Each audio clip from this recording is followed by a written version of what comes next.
I'd like to welcome everyone to the first budget session. Today is April the 13th, 2021. Do what? Wait a minute, she's got. I'm unmuted. Oh.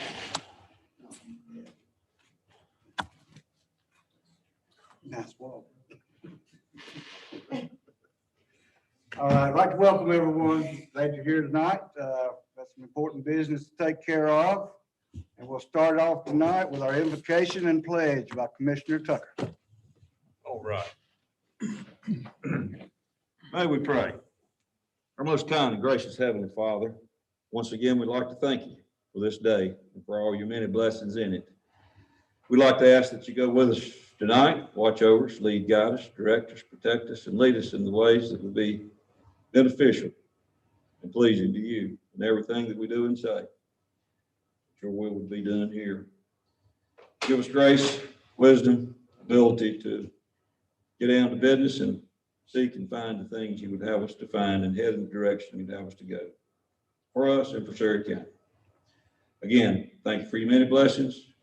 Go with us, watch over us. I pray in Jesus' name. Amen. Amen. Let's say the pledge. Our pledge of allegiance to the flag of the United States of America and to the republic for which it stands, one nation, under God, indivisible, with liberty and justice for all.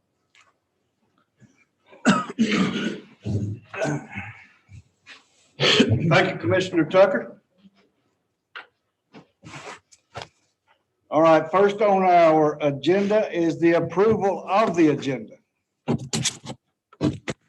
Pleasure, gentlemen. Motion to approve, Mr. Chairman. Motion by Commissioner Johnson to approve the agenda. Is there a second? Second. Second by Commissioner Goins. Any discussion? All in favor, please say aye. Aye. All opposed? Motion carried.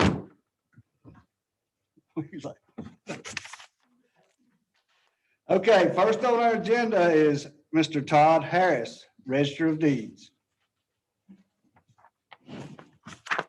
Welcome, Todd. Thank you, Mr. Chairman. Thank you to the board, Mr. Johnson, Commissioner Harris, Commissioner Tucker, and Commissioner Goins, County Manager Chris Knopp. In this, my first year as Register, our office undertook a full and diligent review of every item in the budget and every operation of the office. Our goal was nothing short of realizing every reasonable savings possibility for the taxpayers of Surry County, while at the same time upgrading the efficiency of the office and the service it offers. We have not found these two goals mutually exclusive. The result is an office committed to fully integrating 21st century technology into its operations and continuing to abide without exception to the general statutes of the state of North Carolina. The previous fiscal year's budget was, at the request of the Board of Commissioners, reflective of the economic uncertainties of the COVID challenge. The approved budget from the general fund for last year was $500,849. We are pleased to submit a budget request from the general fund for an appropriation in the amount of $479,717. This reflects a savings over the previous year's reduced bare bones COVID budget of $21,132, and a savings versus 2019 of $96,238. Perhaps even more notably, this requested budget is the lowest for the Surry County Register of Deeds office since fiscal year 2013-2014. Additionally, the automation fund, which is fully funded as a percentage of the fees collected by the office and held separately by the county, shows a $6,000 savings in expenditures. When added to the submitted general fund savings, our office has a total savings of $27,132 realized for the year 2021 versus 2020. The economic reality for the Register of Deeds office only looks brighter when revenues are taken into account. Revenues for the first 6 months of fiscal year 2021 had already exceeded the revenue projection for the entire year, $536,344 at the end of December 2020 versus a projection for the entire year of $441,838. On the topic of revenues, our office also plans on becoming a certified passport issuer. We have worked closely with other registers in the state gathering information, and the cost of beginning this service is reflected in the budget presented. Based on population comparisons with existing certified locations, we project our passport center to impact the bottom line of Surry County's general fund positively in the amount of $30,000 in its first year of operation. Revenue should increase annually thereafter. Our cost to begin such an operation is only $150. We can utilize equipment we already have, as well as surplus items already in the possession of the county. I'd like to take this personal opportunity to recognize my team, the best Register of Deeds staff in the state of North Carolina. Jim Barker, Jennifer White, Teresa Smith, Teresa Dillard, Kate Williams, and Josh Jolly.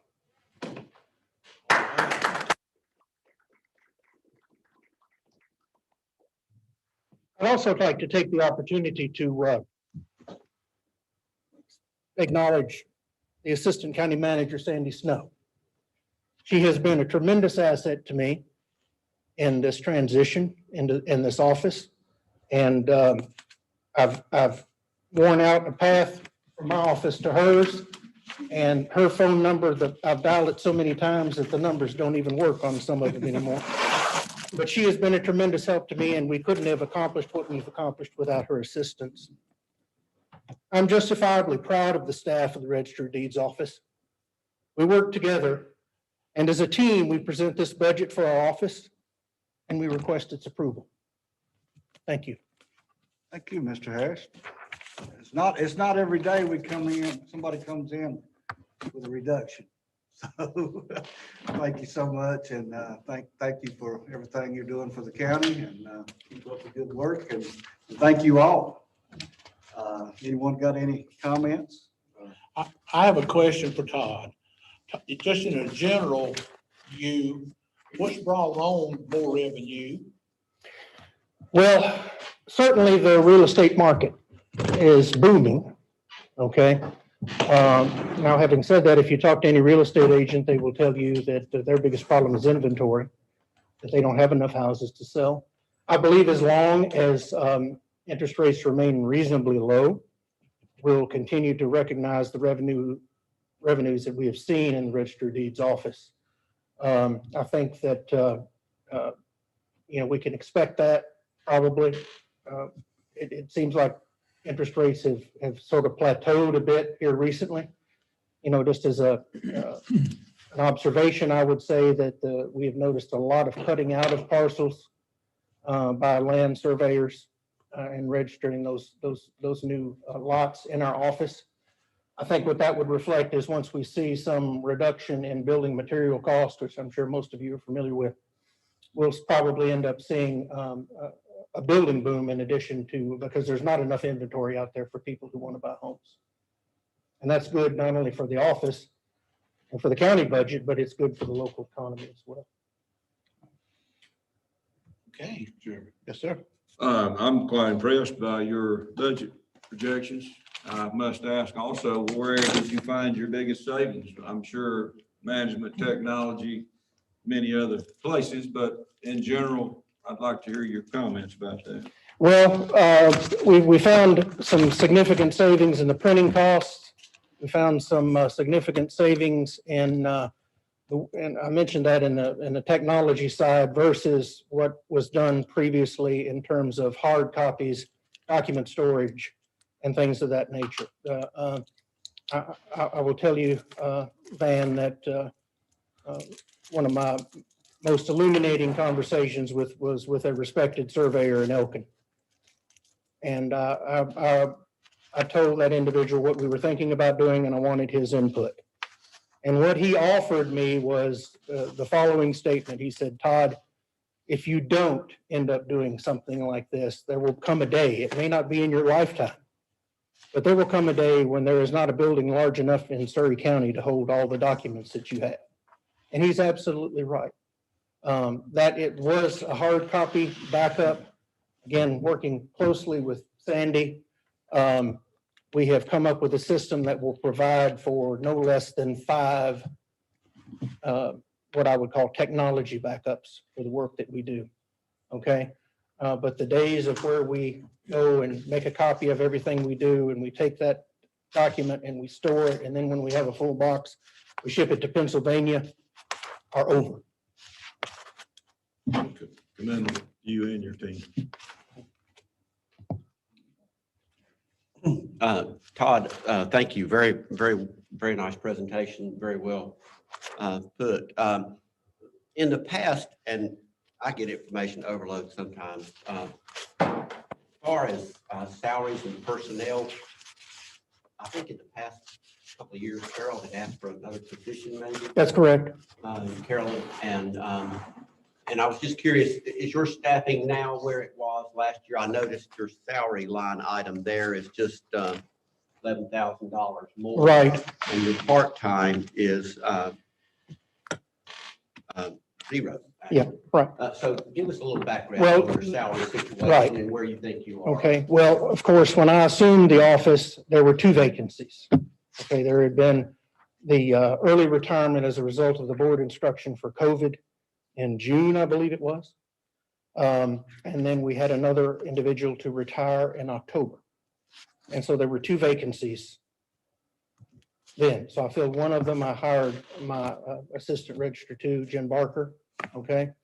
And that is how that particular aspect of it has broken out. So, you know, we had contemplated possibly going back and asking for the other position, which would have been in essence the COVID related position that was taken away.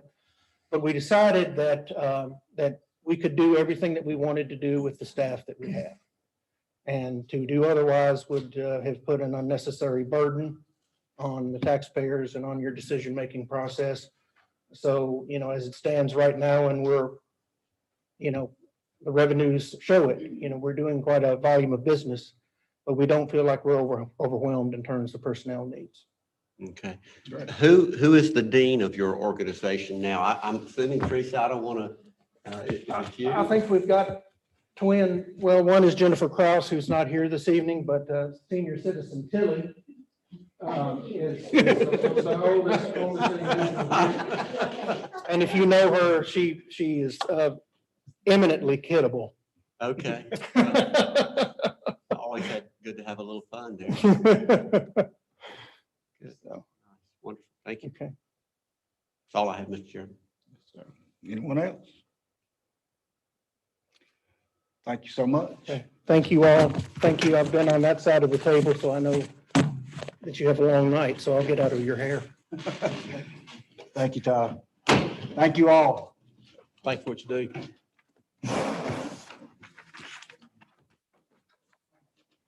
Go down to tab 15. 15. Tab 15.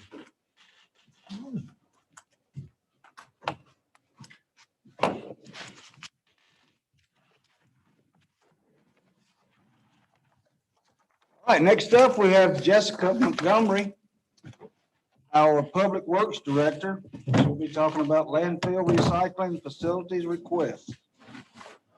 Good evening, Jessica. Hi there. Thank you, Chairman. Yes, ma'am. Thank you, Commissioners. Where do I start? That was a hard act to follow, that's for sure. Starting with, I think, recycling. Okay.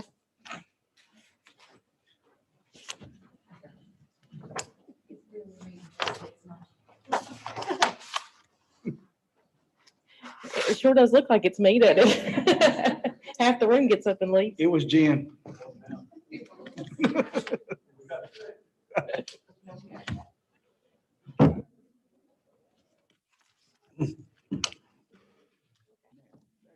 All right, So I'll start with recycling. And recycling cost, but recycling also has a huge benefit of keeping the items out of the landfill and saving us space in the landfill. So the narrative that I wrote up just shows you everything that we recycle at the landfill currently. Pallets, electronics, aluminum, batteries, cardboard, glass. And now where are we? On the blue, it's tab 15, but she, Public Works is behind. Building grounds. Do I need to start somewhere else? Well, No, just in no. here, Public Works. Okay. Building grounds is first. It's your very last one in the book, I believe, the last blue page. There you go. Oh, yeah. Sorry about that. Sorry. So going through the list, batteries, cardboard, glass, plastic, paper, tires, white goods, fluorescent bulbs. Pallets and glass are the things that they're not sent off to be recycled or reused. We actually reuse those in the landfill for traction control. Pallets are only accepted there at the landfill, and there's no cost going into collecting these. But the glass, on the other hand, is collected at all 13 convenience centers 3 days a week and hauled back to the landfill. So this is an expense where we can have a savings, but we would also need to make sure that everybody is ready to not accept recycled glass at convenience centers, because this would spark public concern, I'm sure. But there is a lot of money that goes into collecting the glass, fuel cost, having that person go in 3 days a week to collect the glass in the landfill as traction control. And the reason that glass isn't recycled very efficiently is because it is so heavy and it costs to recycle, and there's just not a market for it. Mhm. Plastic has overtaken the glass market. So that's where that is. And the suggestion is maybe to just recycle it at the landfill. So way people could still recycle glass and feel good about, we could use that as traction control and recycle it in the landfill. And that's just an option. That could save us around $5,000 a year. And so you're saying do away with it at the recycling centers and do it only at the landfill? That could be a savings. Yes, sir. Is that what you said? Yes, sir. Okay. Just, I have another question pertaining to Eddie just there. At the recycling, all the centers we have over the county, what would people do? Just throw it in with the regular trash? Just throw it in with the regular trash. It's not banned from the landfill. Okay, So it could go in with your regular household trash. okay. But that would be like a $5,000 savings. It would be at least just the fuel, and that, with fuel going up. at a How particular do level. y'all bust that stuff up? I mean, how do you break it up? We just run it over with the articulated truck or compactor. Does it work very well for, I mean, what do you put it in, like where you would need gravel, you just put glass? Is that Yes, right? yes. We use it. It works okay. It'd work better if we had something, you could grind it up smaller and even pieces. But it works okay. Pallets work really well for traction control when you start sinking in mud. Wooden pallets? Wooden pallets, they do work really well. But if you were to go to that option of just throwing it in with the regular trash, you wouldn't be able to pick it out and use it for that now. You just put it in the landfill. and Just crush put it in the landfill. with compact. Bulldozer. Yeah, Mhm. that's not hard on the liners or anything. No, it's not, because on the liner, you have to have 8 foot of fluff layer at the bottom, which is all your nice household garbage. But that's just a recommendation. And all the numbers that's in the budget are just leaving everything just the way it is. I just wanted you all to see the big picture of some areas where we could save. And this would also eliminate the glass containers that I have requested in this budget, which is $27,200. So it's $32,000 savings already. Yeah, that's pretty good. Because we do need glass containers if we're going to keep moving forward and collecting the glass at the convenience centers. And I'm assuming at one time there was a market for glass. There was, and glass is, it's 100% recyclable over and over and over again. Plastic, it can only be recycled a couple of times, and it's eventually going to end up in the landfill. A glass could always, so it's sad to me to see that there's not a market to recycle it currently. Nobody will buy it. It's not a market for it.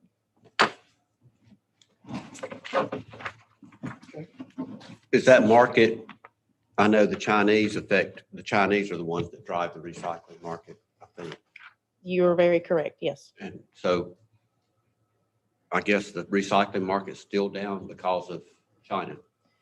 It is, fortunately, where we are on the East Coast, we don't see the impacts of it as much as the West Coast does, Mhm, because they do ship it directly. They're trading constantly with them.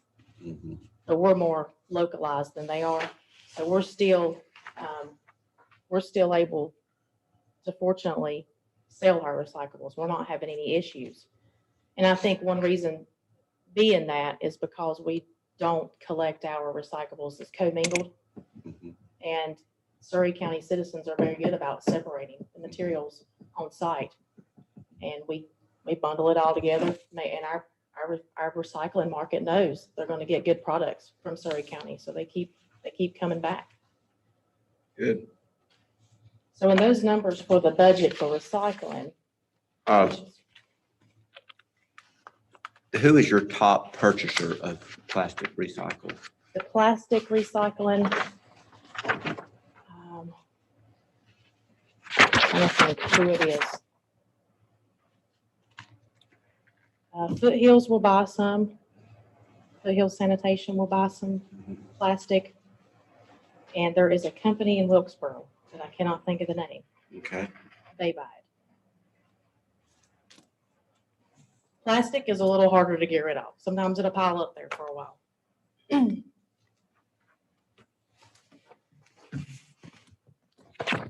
In the 7415 budget, the projected or the proposed budget that we're requesting is close to the same as last year.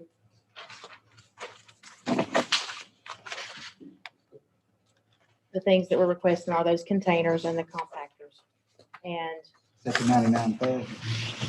it is. It's just that we can take the 27 out if the glass containers are eliminated. Under used equipment, we're thinking of getting another skid steer for the recycling shed. It's used every day, rain, sleet, snow, it doesn't matter. It's used every day, so it's getting some age on it. And other improvements, we always keep some money under there for hopefully upfitting or redoing a recycling center such as North Surry, which needs some attention. Probably need to start addressing some of that with the property committee on how to stack traffic and allow better traffic flow through that facility. Right. We've had some discussions on that one before, so.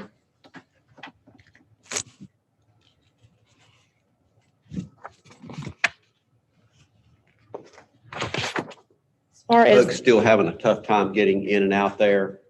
yes, well, after holidays, especially on weekends, 1,200 cars on average on a Saturday will go through there I know in a day. when Dangerous.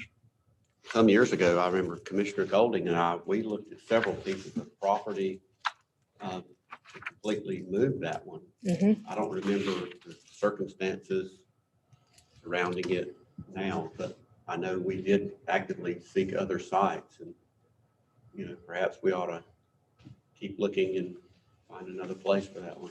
So the man just gets it on. Yes, he gets blocked in. Beyond it, what not discovered that they've done. Yeah. Get home. Right. He gets blocked in, and I'll always keep my eye out for property in that area, something that we can work out. I think we could work it out with property committee. That We Don can Holder? stacking it. But I also, within this budget, I attached some spreadsheets showing the cost associated with recycling each material, just so you would have it for your information, and how much we received last fiscal year on recycling that material.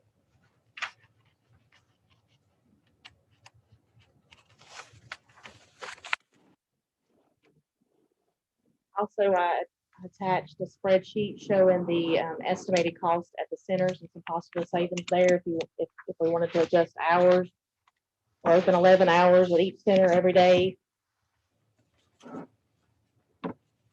If you take away 1 hour, you could save money here and there, just for your information so you can Right. see. Can I ask a question, Mr. Chairman? Yes, yeah. I know on that spreadsheet, Jessica, I noticed, just for example, Mountain Park, you say weekly hours are 44, 192 cars a day. Closed on Thursday. Just shows 190 cars a day, closed on Thursday, but the weekly hours difference is like from 32 to 44. Is that the difference that one individual would work? Does he come in earlier and leave later?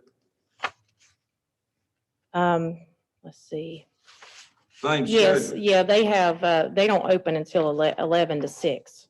Shoals is only open 11 to 6, Yeah, and Mountain Park's open when? from 7 to 6. So yes, just the coming in earlier.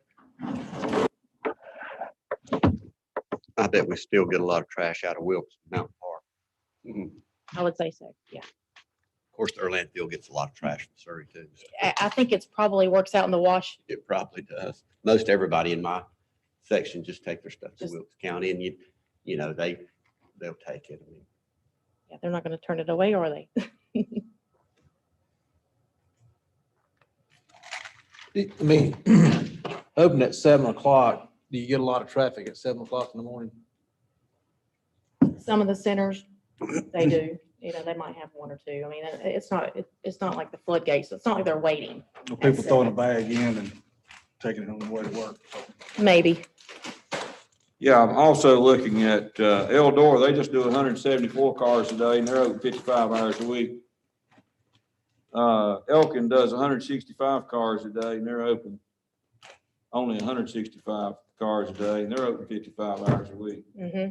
I noticed Shoals looks like it's loaded about as heavy as anybody with cars for as few hours as anybody on the spreadsheet. That's true. And I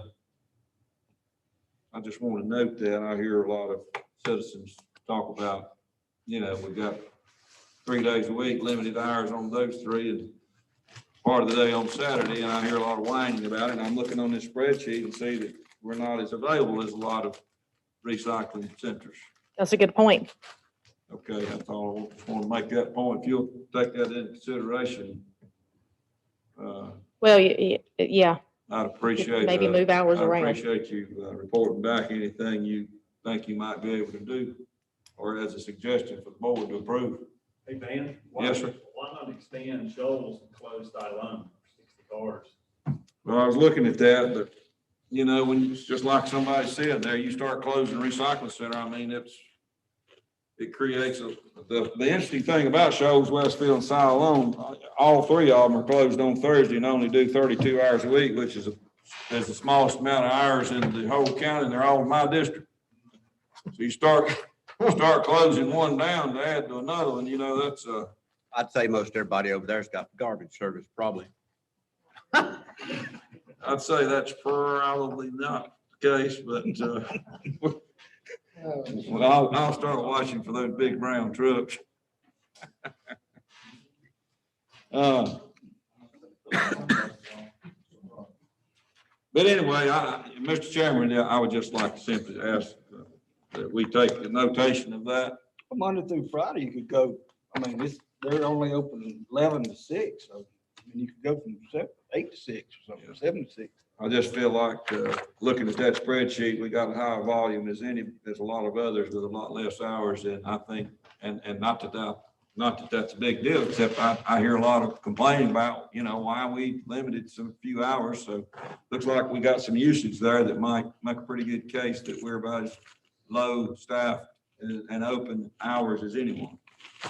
Maybe lower than some, quite a bit. What is it, just Monday and Friday and Saturday? Monday, Wednesday, Friday, part-time, and then, Mhm. and then Saturday. I was looking at the wrong column. Mr. Chairman, I have another question for Jessica, if it's okay. Jessica, pertaining to I'm just looking here at cardboard. I get to visit the landfill quite a bit, I live close by. I take my one bag of garbage on the way by when I leave my home or whatever. But cardboard is like the biggest thing y'all deal with as far as recycling, the most volume of everything. Can you just, Yes, cardboard, it fluctuates in the market depending on what the demand is. For instance, in 2020, we watched it go from $35 a ton to $110 a ton right there around March, just because of everybody getting stuff shipped to their home. So the demand went up. Keeping cardboard out of the landfill, I think, is a huge benefit. Okay. And recycling it, it goes up and down. But I think the market for people getting stuff shipped at home, I think it's gonna stay there. So we've got a Good. relatively good market right now for cardboard. Well, I just know as far as the time that's spent and the man hours, what it takes the individuals to do all that there at the recycling in Holly Springs. I just curious. It does take, it takes us a while. I mean, you gotta buy the bundle and wire. We've got the guys out there with the skid steer, and they're working all day on those days. And now, refresh my memory, which recycling centers have the cardboard compactor? Cardboard compactor. Let me look at my list again. I'll go through it. I know Elkin had one because Yes, Elkin has one. North Surry has one. Fisher River has one. And Arat now has one. We're not open long enough to turn the switch on one, Ed. maybe we just ought to close yours down. Chris, I was thinking about that. That would create a route to what? Pilot Mountain or Siloam up 268, and then Shoals, of course, on the Shoals end. And then where's the nearest one to the end of Quaker Church and 268 located? Yeah. You got Eldora. Yeah. Well, that's the last thing I handed out was the map that I forgot to include. My apologies. Yeah. Eldora are pretty close together. Yeah, they are. Landfill's right above that. They are. This shows the road mileage between each, just to give you a rough idea. That's an interesting proposal. I mean, Shoals is not close to another one. Siloam is close. Siloam is, we don't have to pick it up but every other week. It gets pretty right in the summertime, I'm sure. just because there's not much traffic volume there. Does Yadkin County have recycling centers?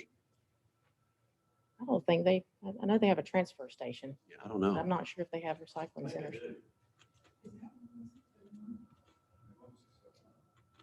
Maybe they do. I'm not sure about that. I know Stokes does. I don't know about Yankee. Yeah, I've never seen one. I know Stokes, like you said, I see that one. People think it's us. Yeah. 268. Yeah, they've got wise to me on my Tunnel address. Pattersonville Road off 601. There in Yadkin County, they collect recycling. I don't know about other. Mhm. They collect trash. Yeah, just trash.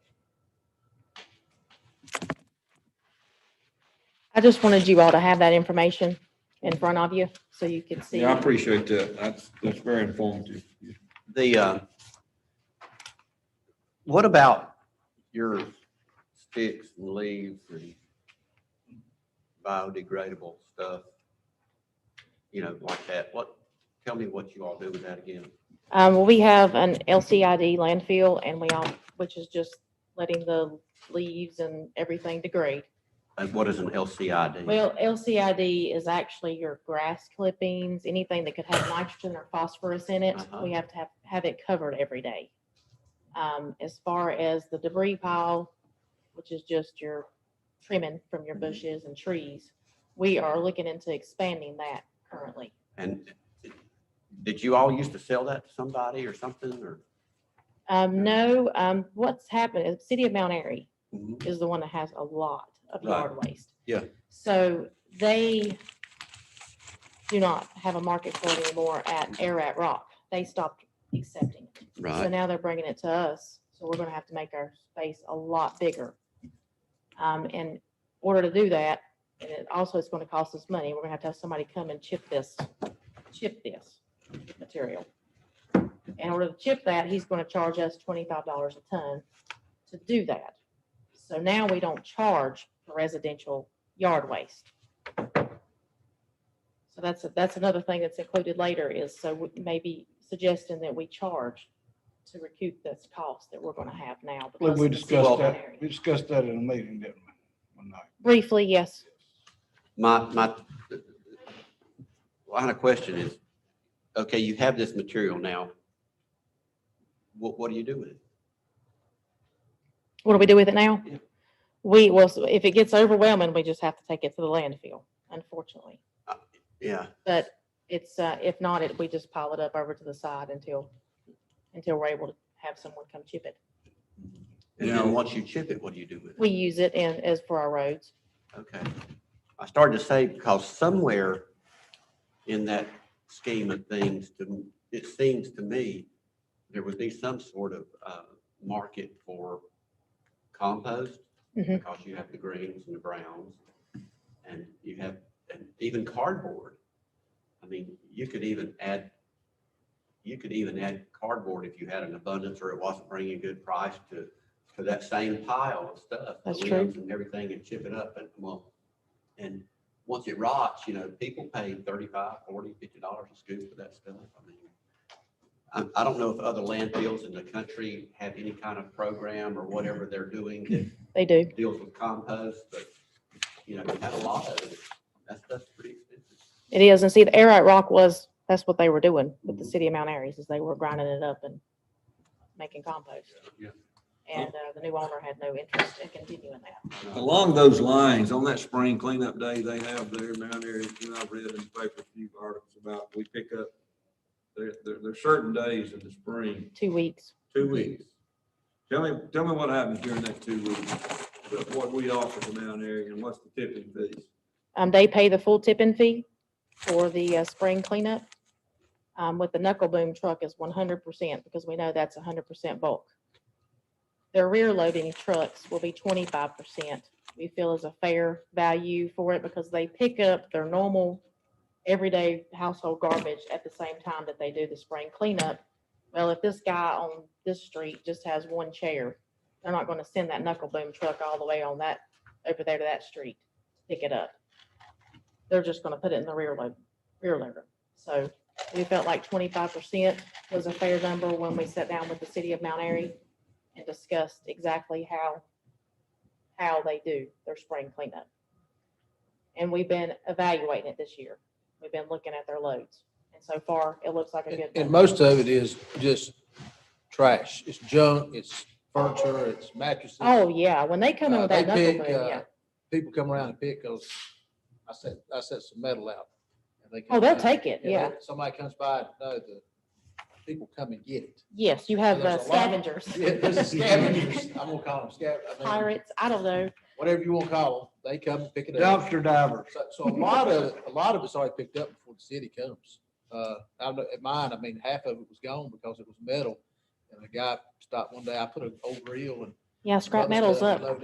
He loaded the truck up and took off with Did it. they ask you about it? You just pulled in and loaded up? No, it's fair game. Fair game when it's on the Yeah, curb. when it's on the curb, it's fair game. They'll pick up lawnmowers. They'll pick up anything that's metal. I got a couple loads I need to bring up here to your front yard. Bring it on. Well, They'll ride, you'll watch them. Even what he said, I got a commercial grasshopper lawnmower I've advertised it to anybody wanted it, but what can I do with that? If you want to bring it to the landfill, you can dispose Put it of in it. the metal, put it over. Yeah. They're gonna put it in Bill's front yard. All the fluid has to be out of it. Before we'll accept it. They'll even be- like somebody- I can get somebody to come get it. It was running last time we pressed. Set it on the curb, maybe. I don't have a curb. Set it on Bill's curb. I watched the guy across the way. He loaded his truck up with a bunch of wood. Yeah. So a lot of it doesn't even make it to landfill. Trying to get somebody to come get it. Is that good with recycling? Ready for me to move on to the landfill?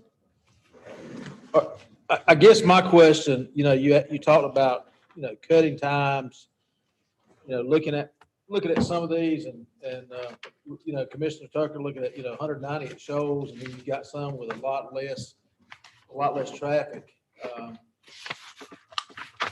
Are you looking at maybe cutting some hours in some places, to try to save some money, or are we just gonna go as is? As the budget's projected, it is as is. I didn't want to make any drastic changes of that nature without first consulting with the board. So these are just merely suggestions, and if you all want me to run with something, I'll be more than glad to. You know, as soon as we move hours around, they're gonna be calling you all Oh, like yeah. crazy, so. um, Whatever the board would like for me to do.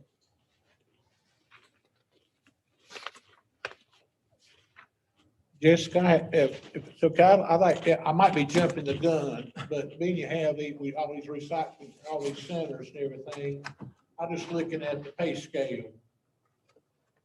Do you have a problem keeping health? I know a lot of them's retired gentlemen mostly that I see.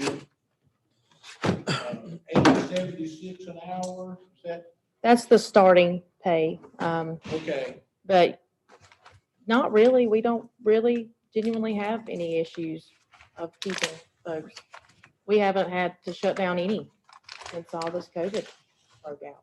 okay. So Most of they're those pretty folks, dedicated too. I mean, most of those folks enjoy what they do they really do. and they enjoy it. Some of them even show up on days they don't work. So, Well, I just wondered, the fast food place, they're advertising more Absolutely. than that to start.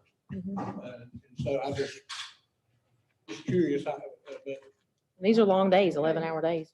all They're right. long days. And one thing that y'all did, last year, year before, that you gave you the benefits for a certain percent, and so you're eligible for increases. That's right, okay, Yep, they've been getting increases. okay, all right. They all, Thanks for my wake-up call. yeah, and they're really thankful that the board did that. Okay. I'd just like to say, if you will give that some study on the 190 car volume and compare it to some of the others, and see if you have a suggestion, I'd appreciate a suggestion. Will do. As far as the landfill budget, asking for some wind armor portable litter fences. Currently, we have some homemade devices that do an okay job at collecting the litter.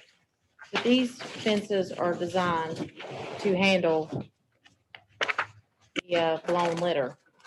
And we're asking for 10 of them. We could probably get by with less, especially since it's better than what we have now. And that's 50,500 under equipment. And then used equipment. The new landfill, which is an 18-acre cell, is covered with a rain cover to separate the leachate and the stormwater.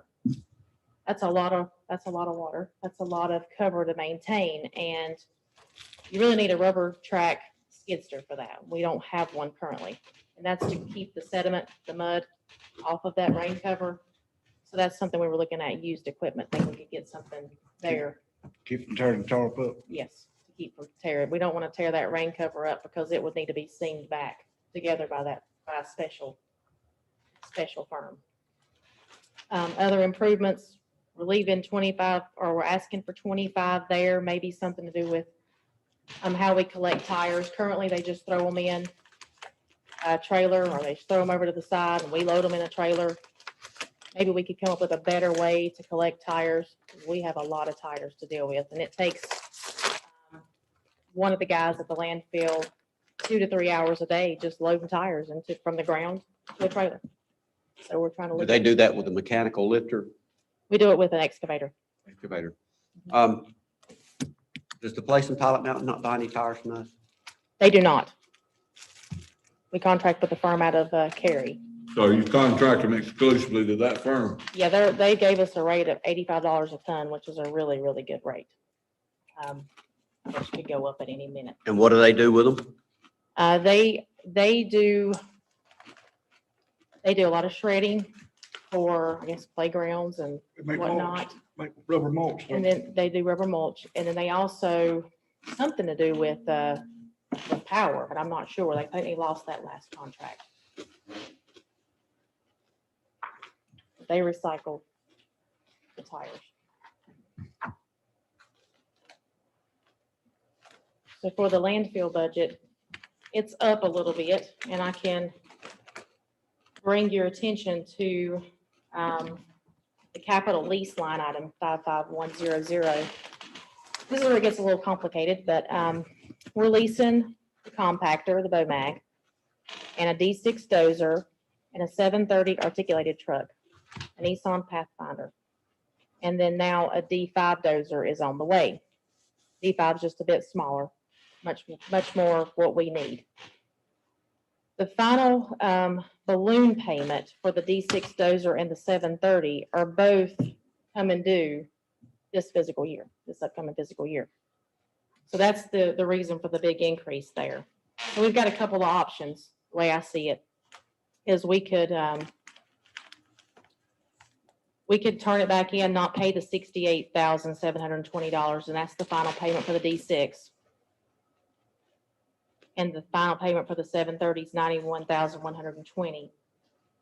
We could just start a new lease with an articulated truck, because we would need one of those. But we'll already have the D5 dozer. Or you could just purchase it right out, and you'll be able to sell the D6 dozer for at least $200,000. Put that back in our budget. So the way I see it, we need to purchase them, because we'll be able to get our money back. And then some. Yes. With the tarp system that you all approved for us to get, hopefully we're not going to be hauling dirt like crazy, like we have been. So the need for the articulated truck will go down. So I think we should purchase that one instead of starting a new lease. And we should be able to make this one last a lot longer than first anticipated. But that's the reason that line item skyrockets. Is I went with option one of purchasing both and going to sell that other dozer. Because there would be no need for us to have two dozers at the landfill. Right. And I'm not questioning, I'm just curious. Last time we talked about a compactor, we broke down all the reasons on buying and purchasing versus leasing. And at that time, the maintenance was an issue, and the cut was so expensive, and we had to hire out of third parties to do the maintenance. Has that changed your mindset on purchasing versus leasing as far as being the long-term most cost productive? Well, let's see, the leasing, I guess, is new to me with this, especially with this balloon payment at the end, was a shocker. Because it's so much. But you do have the option to turn it back in and start over. So if it's something you use a lot, I think leasing is definitely beneficial, like a compactor, because you could basically wear it out and then let them handle that big payment. You don't even have to handle that big payment at the end. Yeah, but Just why start would you over. not? I mean, it'd be foolish not to buy it. Especially if you can get money out of it. I'm thinking about the compactor. Yeah. Maybe, because the compactor is a very important Yeah, machine. yeah, it's a high dollar one. A very high dollar machine, and if we don't have it, we're done. We're dead in the water if the compactor goes down. So leasing versus purchasing, I think it just all depends on what your budget can handle. And I think where we needed so many pieces of equipment at one time, I think they made the right choice for that time period. But hopefully if we can start now with, this lease on this D5 and getting rid of the D6 and then purchasing that 730 articulated truck with the tarp system, hopefully not wear it out. I have a Volvo that's in the shop right now, articulated truck. It may be something that can be fixed relatively cheap and we can turn around and sell it. We have a lot of stuff this year that I'm gonna have to get rid of.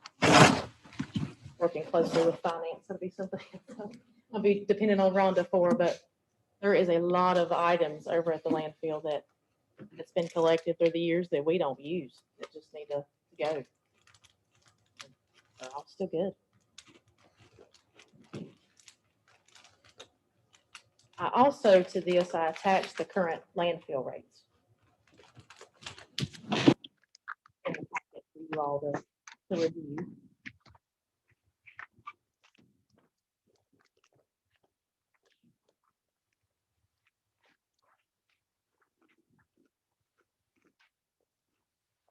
So the first sheet goes over everything that's listed as tipping fee, $45 a ton, then we have $2 a ton goes to the state, out of a total of $47. The commercial brush is $45 a ton. If it goes into the landfill, we of course have to have that state fee attached, so it'll be $47 a ton. All tires off the rim are $85 per ton unless they fill out that state form, and then of course it'll be $0. Fluorescent bulbs are $1 each, electronics, 35 cents per pound, and that's commercial. After hours charge, $72, overtime charge, $250. We don't use those, I mean, ever. Pallets, $45 per ton, and container delivery, $100.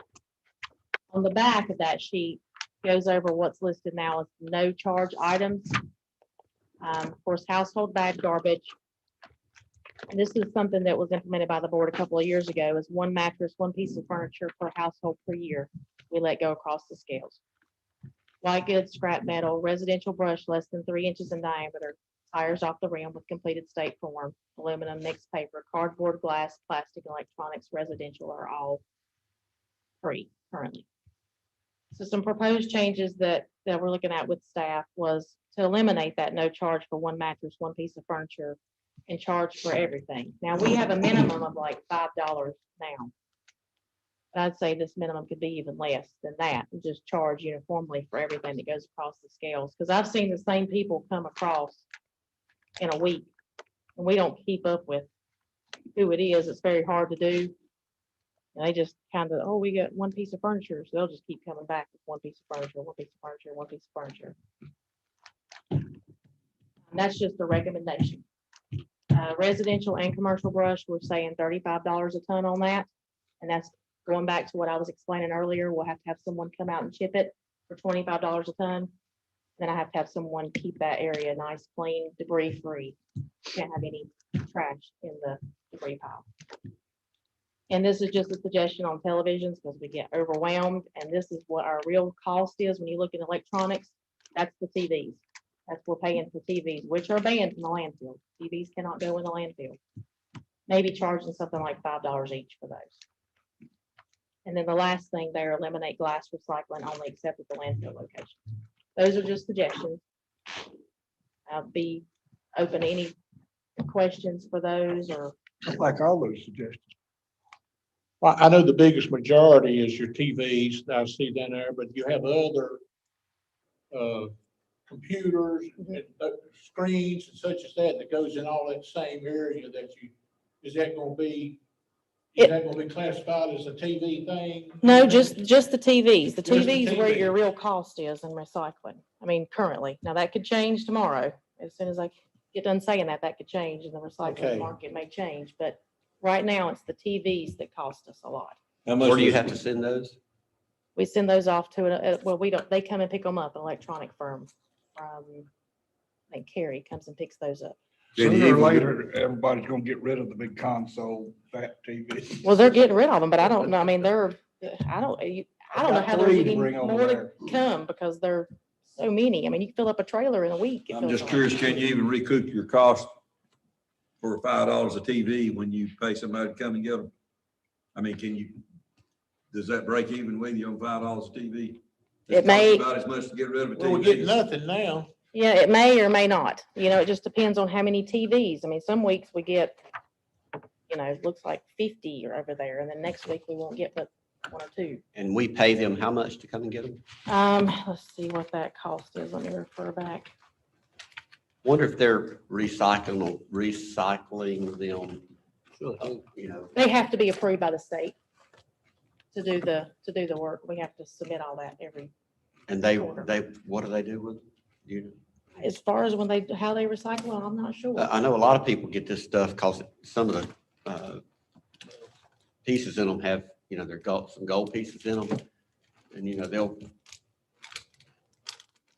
work them down or Strip them somehow, don't they? strip the parts and pieces out of them for the gold in them. I'm not exactly sure, 100%.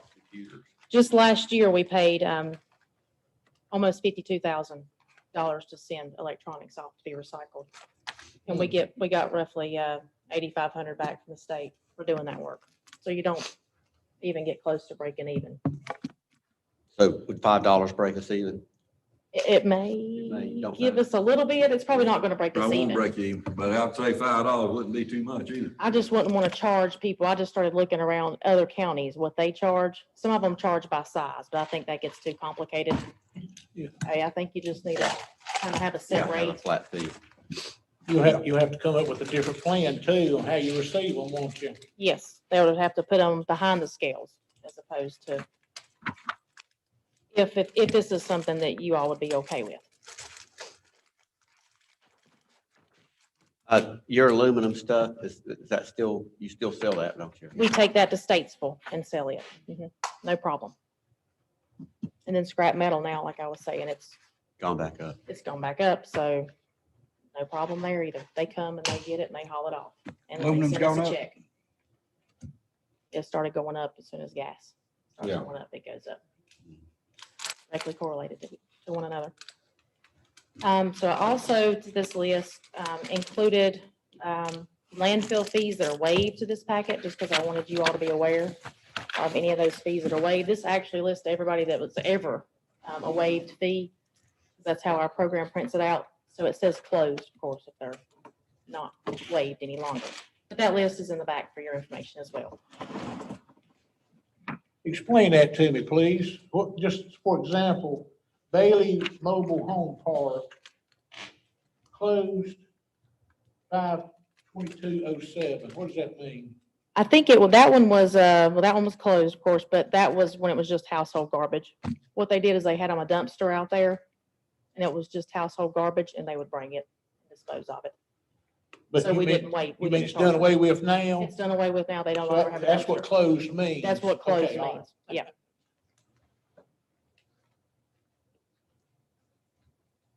All those notes to the side just kind of help you, like DOT, they bring it in, that's waived. What's shop? Mount Airy schools, Shop. yeah, you know what? Mount Airy City, let's see. I thought it was, It's Mount Airy City. yeah, It Mount says Airy shop. City shop. I'm not sure why that says shop. I think it should be. I'll look into that one and see. I thought that was the schools, but it's not. Mount Airy Schools is down there, Yeah. coded as waived fees. Salvation Army's on here.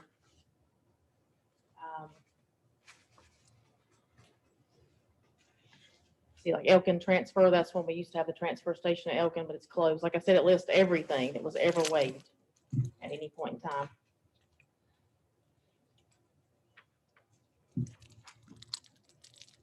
Any questions about landfill or recycling?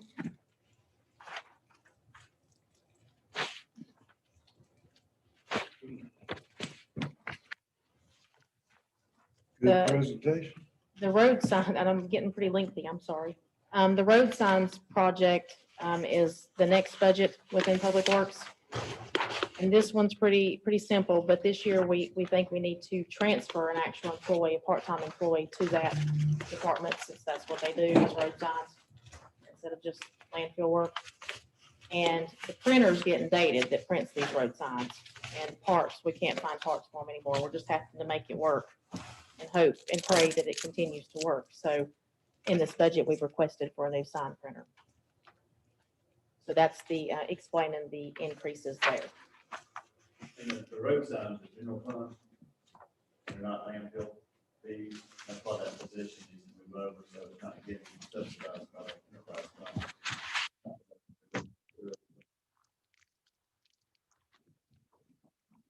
I know there's not that many new roads going up. Just curious, what people run over these signs, steal them, tear them down, pull them up? I mean, Well, we do get new signs, some, yeah. but yes, they steal them, they run over them, Pull them out of the ground, get the post. they and just get everything to missing. I don't know where, but Yeah. nobody knows where they are. Yeah. But yeah, it's, I would say that he probably prints and goes out and puts up at least 5 a week. And that's not keeping up with the items that needs to be addressed.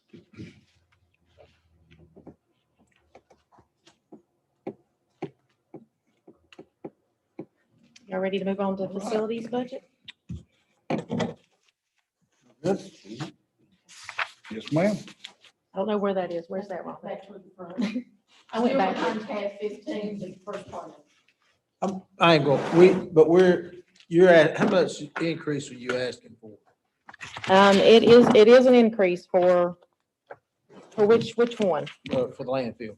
For the landfill part 7420?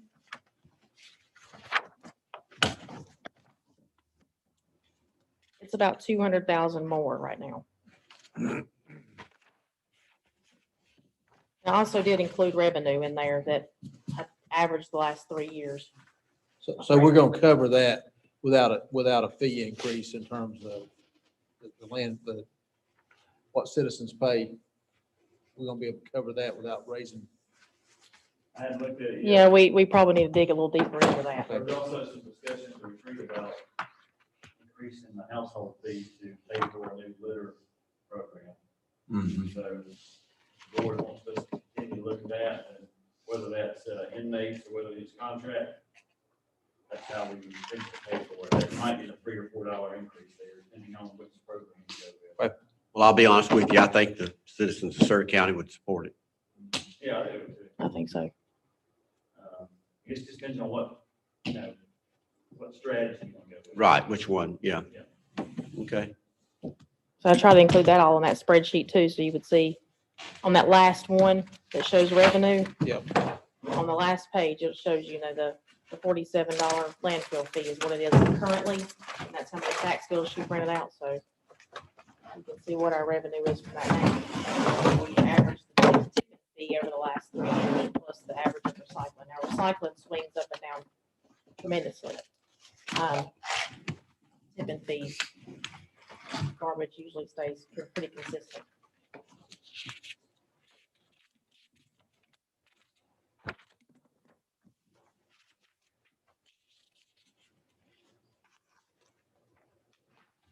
So in addition to your proposed changes to the current landfill fees beginning July 1, 2021, you would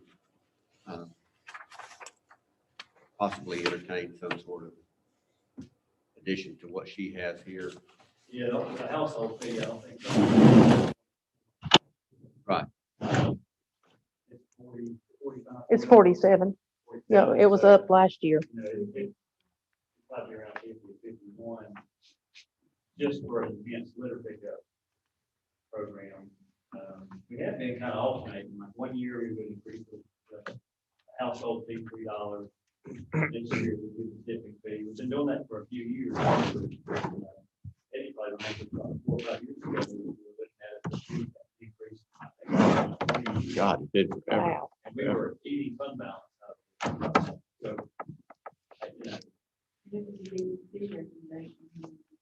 yeah, we had DEC look at it. That is a long-term plan when we should look at increasing. So, that's something I've looked at. But yeah, I was planning on recommending an increase for the enhanced litter. And I think between now and then, I would kind of fill out the board individually on whether they prefer inmates or contractors. Yeah, I received a call today from someone who told me that they were really impressed with how Surry County had focused on litter and cleaning up the highways and all of those things. It's something that everybody supports. And we need to just continue all of it. The removal of litter, the education, Marketing, we were going to do a big, Nathan put together a great marketing plan. And then COVID hit. Right. It didn't make much sense because people weren't going to be going there. right. We had a good article in the paper the other day. Yeah. Mhm. So we're going to brush all that off. And, Oh, yeah, I know. I think the plan is start that. Gary will. Okay. Good. Yeah, Gary's gonna give us some public service announcements and really focus on it on WIFM and on the 501c3 pickup $7 a bag. And I know Van and I were down there shouldering folks down there in his community, taking advantage of that the other day. Yeah. Had a guy stop at my house over the weekend, wanting to know where to get bags, and he wanted to re-engage his civic community civic organization to do that. He was incredible, but just couldn't hardly believe we paid him $7 a bag. So it's excited. It causes some interest, and I agree with all Virginia, all those things. I think we're doing a better job than we have done, and I think we can stand to improve.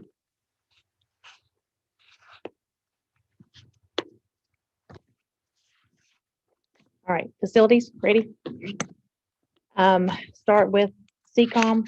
It's the same pretty much as the approved versus the proposed. Judicial Center. Likewise. Cooper Street requested the same as approved last year. The same with the sheriff. Service Center.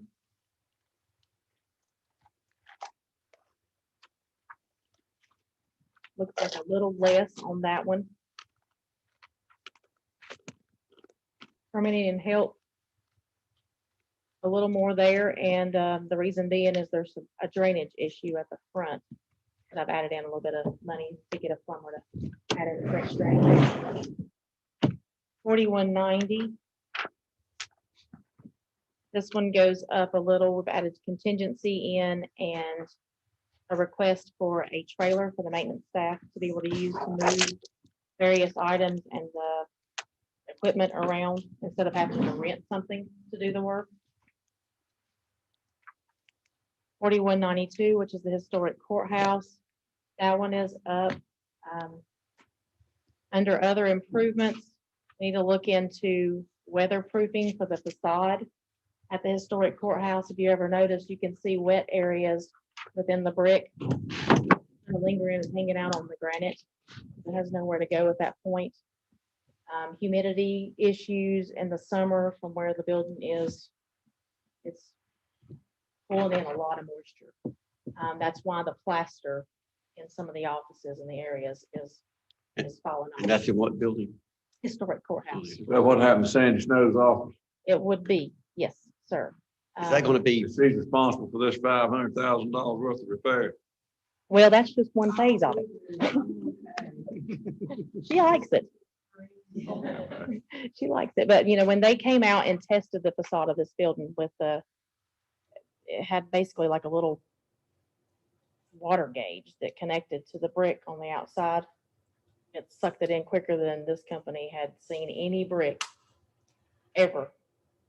So it's very porous brick.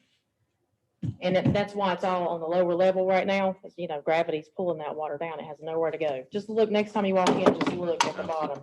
so would it involve repointing the mortar, or I'm assuming it would involve repointing the mortar? There's a lot of complications that go into it. It's actually very complicated. They're doing investigations starting at the end of the month into the buildings, just make sure that that's the only issue is the moisture control. There may be other issues with the building as well. So right now, we really don't know, but there's a lot involved to this. This is a phased project.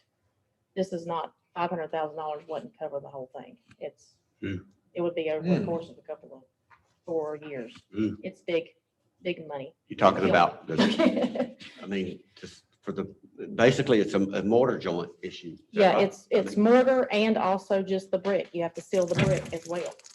So you have to remortar and seal the brick with a specialized sealer that would not change you don't want to change the color of the building because, then you're looking at big money to handle the problem. And this probably takes a specialized company too, It does. Yeah. Yep, it takes a specialized company with specialized rates. But right now they'll be doing the investigation at the end of the month. And I would say by the end of May, we'll know what kind of shape it's in. I'd say if it wasn't for preserving the integrity of the history and the architects, you could tear it all down and put it back new cheaper than it'll wind up costing. Yeah, you're probably right. the whole building? The brick, mortar. Tear the brick off of it and re-brick it? I'd say you probably do it cheaper than, we're gonna do a 5-phase study and reconstruction. What do you say to that? Yeah, not really, I'm not sure about that. Don't know how the structural integrity of the building would hold up if you try to do something like that, but, It's just the 1918 portion, not the 70 wing.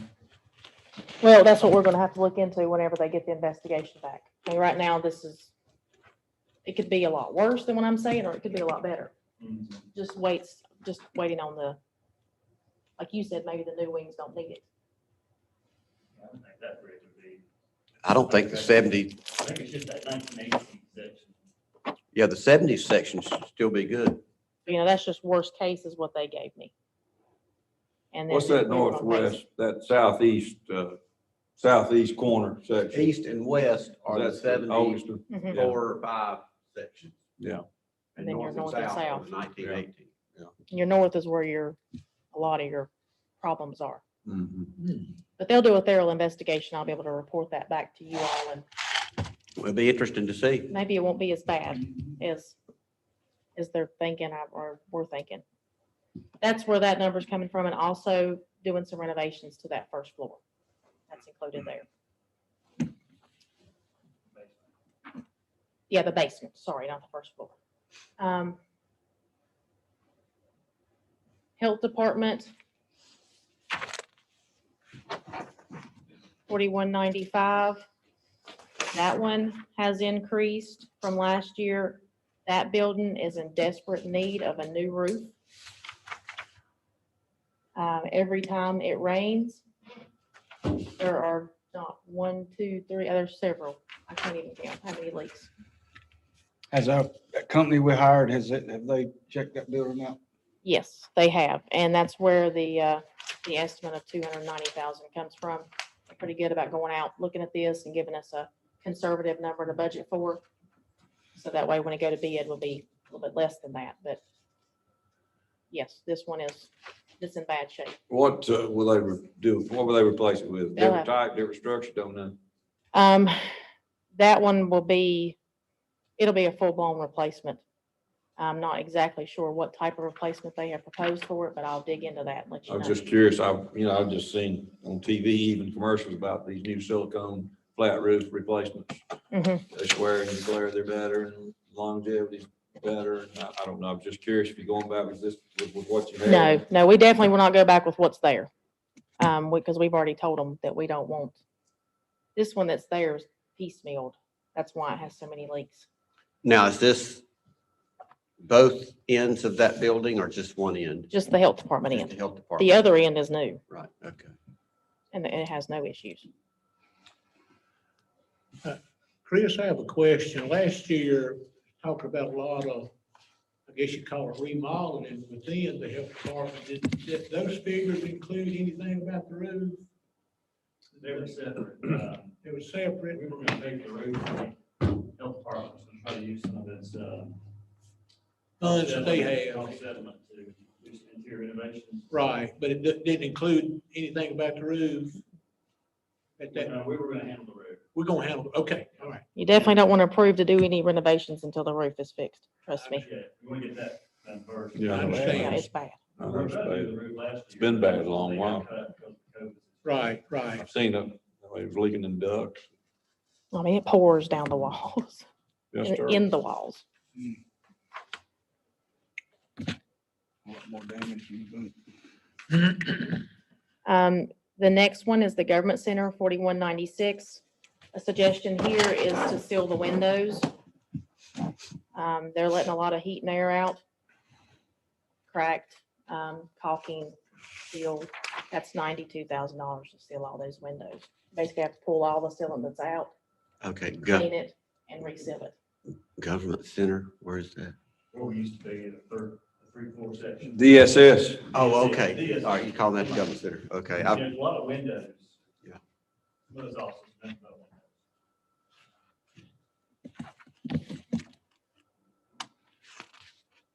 I thought our terminology for that had changed. It used to be the Human Services Center, but that was the building in Mount Airy. So we were trying to get some time between the name changes so that people would forget that name when we start using it, you know. Okay, yeah. But yeah, you're right. We didn't quit calling it the government center. It's really DSS and MIS. That's it. So, that's that.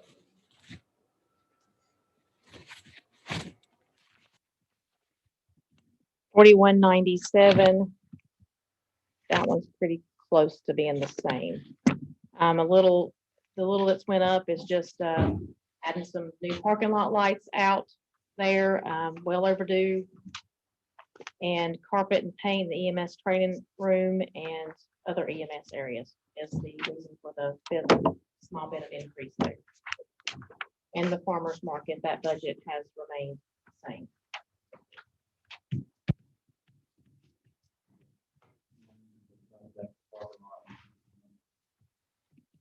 Yep, okay, I need to talk about that increase. That's the government center. That increase, line item 53010 and 4196 is parking lot. I don't know if you've paid attention to the parking lot out there, but it's past the point of no return.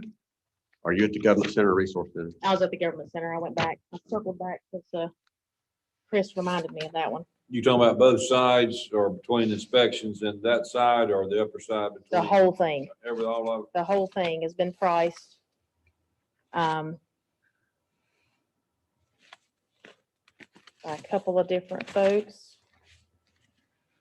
That's like 300,000 to redo the whole thing. The parking lot? It's gonna have to be milled up and redone. Who priced it? Carl Rose and Sons, they come up with a good price, will they make their own asphalt? And that's the only price you got? Yeah, the other ones are working on it, The other ones are working. but they're gonna be more expensive because they have to purchase the asphalt.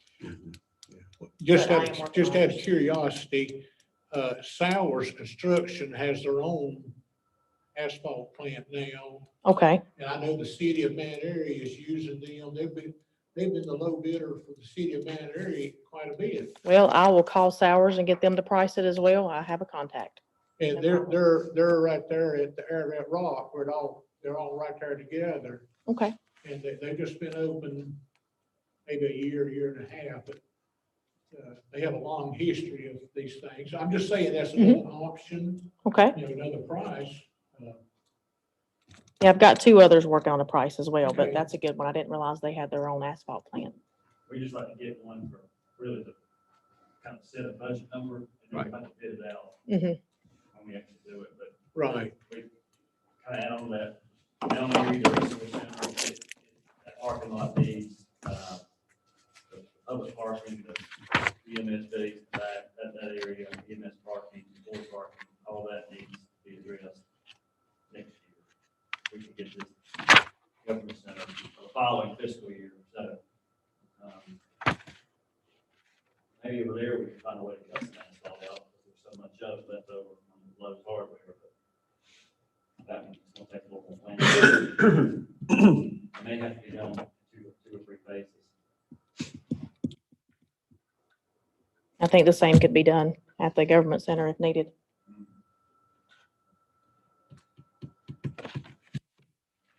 Any questions about any of those?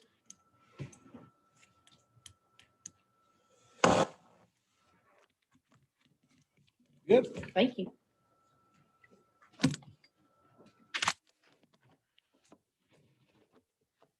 You're done. That's it. That's all 16 of them. That's all? Yeah. Thank you so much. Thank you. Thank you for all you Thank you, do. Jessica. Thank you.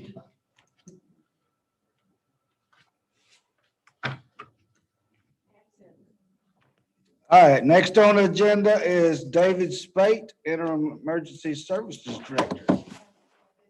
7. How you doing, David? Good, how are you? Good.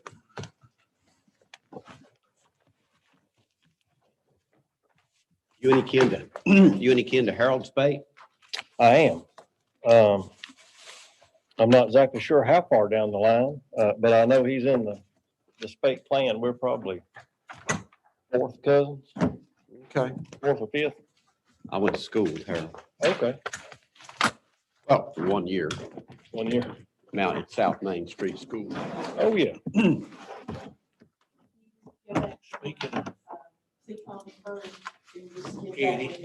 Speaking of South Main, I had a meeting with. What are you gonna do first? We're How many French fries you have? clubs today in Mount Airy. Behind seven and Mount Airy then you Rotary got six Club. on the very They're gonna first combine next together, this year. guess what they're gonna pick up? There we go.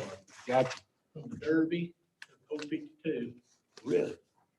They gonna get some protection from the police. Of course, they're gonna pick up litter Saturday. The Derby to U-52? No, yeah, it's a new 52, yeah. So down Boone's Hill? Yeah. Wow. And you know that stretch above Johnny Dickerson? Yeah. They're gonna pick it up Saturday morning. Wow. That really needs it. Well, I'm telling you. I don't think it's ever been picked up. I don't I either. went there, tried, without some protection, Okay. So, I'm sorry, where were we? 7. So Tab tab seven. 7, the first section is CCOM, and you can pass that for now. So pass CCOM, the first blue cover sheet. Okay. I was always a very difficult child in school. I didn't listen and follow directions. I got in all kinds of trouble. Surprise, I tried to stay out of trouble, didn't I, Bill? All right. Thank you for the opportunity to be in this position right now. As you know, when I come into this, it was just a couple of weeks before budget. So some of the things I found out very quickly that had not been shared with the rest of us is we had a lot of equipment at life's end, coming to the end of life expectancy, and also beginning to fail.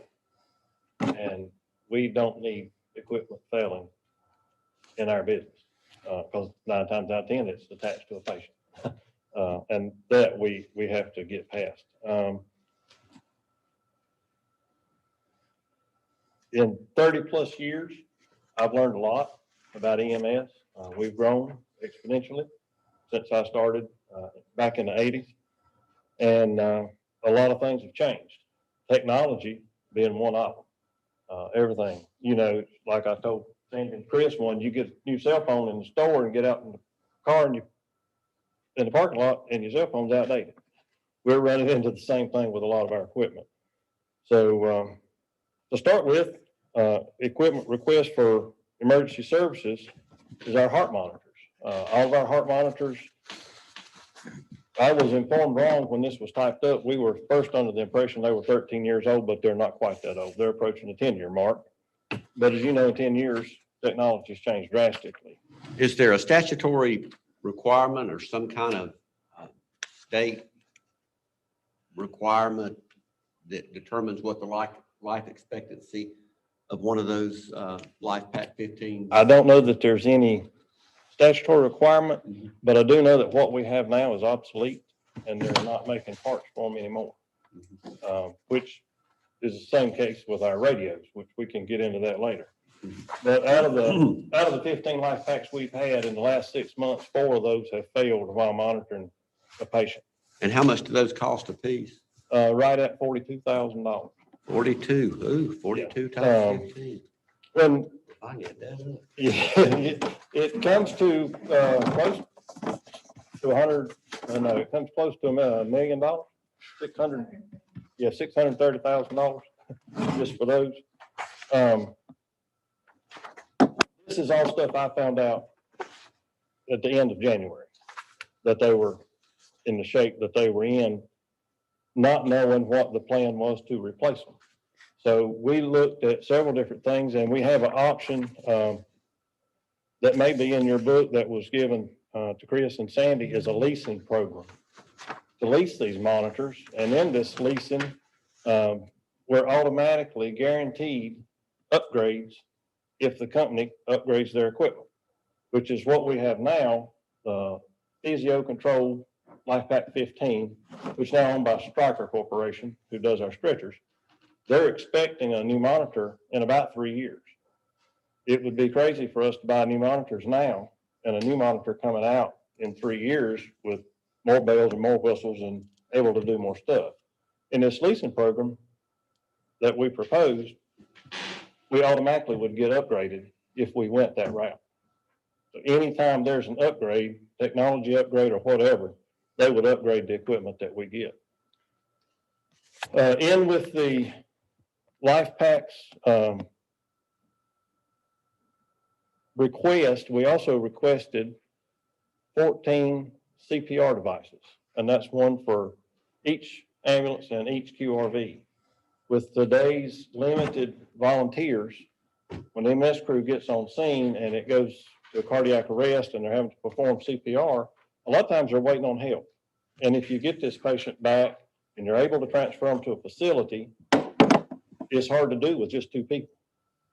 If they have those machines readily available, the CPR is taken care of and the medic can do what needs to be done as far as medications, airway management, whatever else.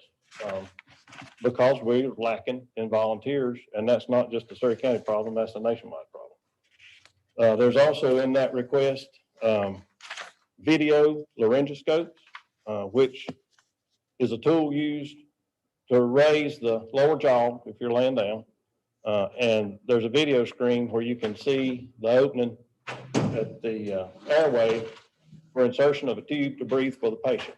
Now, are you somewhere here in this page? If you have, do they have this? Yes. Okay. I'm trying to get, I don't think she did. Okay. Your lease. But, yeah. But anyway, all this combined together goes into this same 10-year lease to replace the heart monitors, which the total to buy them outright is just over $2 million for everything. Leasing it is $207,000 a year for 10 years. And at the end of 10 years, Yeah, you can that's, start over. that's what you have here. Yeah. You've identified 3 different things. Right, 3 different needed pieces of equipment. 207, leasing. Right, and it's leased for 10 years. And when will the new ones be out? When you would enter into that lease, you think? Well, if we entered into that lease, they would get them to us. So they go ahead and do an upgrade now. Yeah, they would. They'd upgrade when the next version came out. Right, yeah, we could potentially say we have 15 new heart monitors in the fall and 15 new CPR devices. But Now- in 3 years, if they upgrade their heart monitors, we'll automatically get those replaced. so you wouldn't, I mean, you're proposing to do all 15 of these in 1 year? Yes, You couldn't replace them just a few at a time, or are some of do you have 15 now? well, we actually have 18. 18? Are all the 18 that you have all the same age? No, 15 of them are. We have 3 that have been bought in increments since then that are a different version that they are still making parts for. Mhm. The 15 that we would like to replace are obsolete. So we're to the point we're gonna have to do something, especially if they keep failing. And you said some of them would fail. Yes, 4 of those have failed in the last 6 months. That's not good. So what do you do when a heart monitor fails? I hope you can get it turned back on. Not being smart, but they have just quit. And luckily, they've been able to take the batteries out, put the batteries back in, try turning it on again. One of them has come back on. The other ones, they've had to call for another truck to bring another monitor. Yeah, how old are these things? They're right at 10 years old. Oh, 10 years Yeah, old. we were initially told in January they were 13, but after going back and doing some digging, they're right at 10 years old. How much did these things cost initially? Do any of you folks remember? He said, if we had to buy it all, $2 million. I think the heart How much monitors they initially, cost? Oh, I think they were around $36,000 a piece. But they've gone up since then. They've gone up. Yeah, and if you purchase them now, there's a $7,200 a year a piece maintenance contract, which is $100,000 a year in maintenance alone. But the lease agreement's a whole lot cheaper. Yeah, the lease, yeah. Well, companies like to do that. There's a lot of reasons they like to do that. And the biggest reason is it's financially beneficial to them. Right. It's not beneficial to you in some respects. It's more beneficial to them because you have a more long-term association with that company. You're less likely to go to some other vendor to buy that material if you have some sort of agreement with them that they're going to upgrade your equipment. Right. I mean, so yeah, there's, it's a give and take there somewhat. We thought, looking at it from our side and presenting it to you, it would be more beneficial to spread it out over 10 years than to come in and ask for $1 million right off the bat. And that would be hard to do. Anyway, I know that would be hard to do. Now, the million would be 15 of those heart monitors and 14 of the CPR devices. Is that what you're? Yes, and there's 14 of the video laryngoscopes. And the video laryngoscopes, the person using it has a video screen they can see in their hand, but will also Bluetooth through the heart monitor screen, and the other person in the ambulance can see exactly what they're doing and not have to be over their shoulder or beside their head. So you've got more than one set of eyes on what they're doing. And it's safer for the patient and for the medic. David, do most counties around you lease this equipment now or buy it? It's a new program. Wake County is looking at it and Guilford County is looking at it. I don't know of anybody that's actually signed it yet. So there's like 85 EMSs in the state of North Carolina. And out of that 85, nobody yet has entered into that kind of lease agreement. Guy with Guilford County actually came up with it and presented it to Stryker. And this has just been within the last year. Of course, COVID slowed everything down. But when we found out about it, we wanted more information. I know Guilford is looking at it, and he said Wake County is looking at it too. But nobody's bit the bullet. No, I don't think it's been out long enough for them to. It's hitting this budget cycle. Not everybody's in that predicament where they've got. Right, and not everybody's got monitors that's 10 years old and beginning to fail either. When we switched from what we had to these 10 years ago, there was a huge chunk out of the budget then to purchase them. And we're paying, I don't know exactly what Denise said in a maintenance contract. There's 2 maintenance contracts, and both of those together come close to $100,000. Maybe they'll give us a 15% discount for the first guinea pig. Well, we sure asked them about it anyway. But I have a question for you. 207 this year, what's the future, what goes on? That number would be 207 for 10 years. Oh, okay. All right. Well, we could count on that number for the Okay. next 10 years. And that's the CPR thing. It That's all includes, three it things. includes the monitor, the CPR device, and the video laryngoscope. It includes all 3 of those. That's everything you're asking for. And no maintenance fee, yeah. We're not having to pay a maintenance fee with that either. Maintenance is included in it. So you're already paying $100,000 a year maintenance. Yeah, y'all are paying $100,000 a year in maintenance. And then if you had to buy 2 this year, then you've spent more than the whole program would cost you. What would you do with your old ones? Wait a minute. There is an allowance in the agreement of,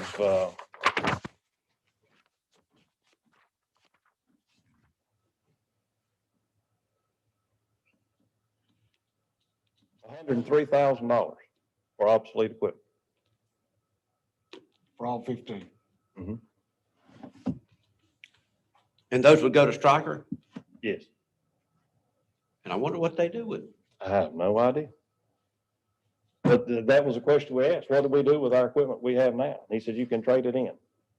And we gave him the information he needed, and he come back with $103,000 allowance trade-in. They They probably increased the retail price $103,000. You probably upgrade them, lease them again. Are we getting brand new equipment out of this lease? Yes, Make yourself feel. brand new. And upgrade every time something happens. Every time there's new technology. Okay. Warranties, all that Yep, stuff. all included. If it goes bad, we turn it in, they give us a new one. That's the big thing or one of the big things in the EMS budget. After that, is replacing 3 chassis, and remounting ambulance bodies, which we try to do every year. And we've noticed over the last couple of years, by keeping 3 trucks remounted, we're spending less in maintenance costs because the first 60 to 100,000 miles of that is under warranty. We're also looking at a Ford chassis for these 3 this year because they're having better service and getting better fuel economy, and they're a few $1,000s less a piece Than the than the Chevrolet or GMC. Chris, how many chassis have we been doing a year? 3. 3? Last year they were gonna do 2 chassis and then 1 full replacement. Right. And we cut the full replacement, but then we ended up getting the COVID grant and we went ahead and replaced it. I don't know if y'all remember that. Yeah. Yeah. In the calendar year. Yeah, we've been trying to do 3. There's 7 crews, but how many total ambulances are there? 11. 11. Since there's backups and one Right, goes shop. yeah. And there's one out of that 11 that was set up years ago as a bariatric unit. So it's not on the road every day, but it's there at the station available for those extra large patients Okay. with an extra large stretcher. You still use that frequently, We do. every day? No, not daily. Maybe Same users most of the time. it is, and one of the biggest users just recently passed away. But we do have several still that do require that. With those 3 chassis change out, there's a new KKK standard in the stretcher mounting system in the ambulances. It's safer in case of a rollover or accident to keep the stretcher and the patient in place. With that new system, we would either have to pay several $1,000s per stretcher a piece for our older stretchers to be retrofitted, or go with the new stretcher to fit that mounting system, which is what we've put in the budget, is to replace 3 stretchers along with the 3 chassis. That's something we've been doing for several years now. Anyway, that's included in that. We've also added in this budget, and we may can take it out, 16 portable radios, 3 mobile radios, and 2 of a different kind of portable radios that total, well, that says 19,000, but you'd have to have 1926 together. So, 45,000. yeah, $45,000. That's another piece of equipment that is at life's end because of the state of North Carolina changing the Viper system. The radios that were purchased 10 years ago or 8 years ago, whenever they switched to 800, will not work in the year 2025. Is that the same issue we hear the fire departments talk about? Fire departments, the sheriff's office is up against the same thing. That's, Y'all remember we spoke about that last year. yeah, We were confronted with this when I came on the board years ago. Everything was going to die. And you had to spend $1 million to buy a bunch of radios and stuff that in 10 years were going to die again. Sounds like it's well, that's where we're at now. 12 years old.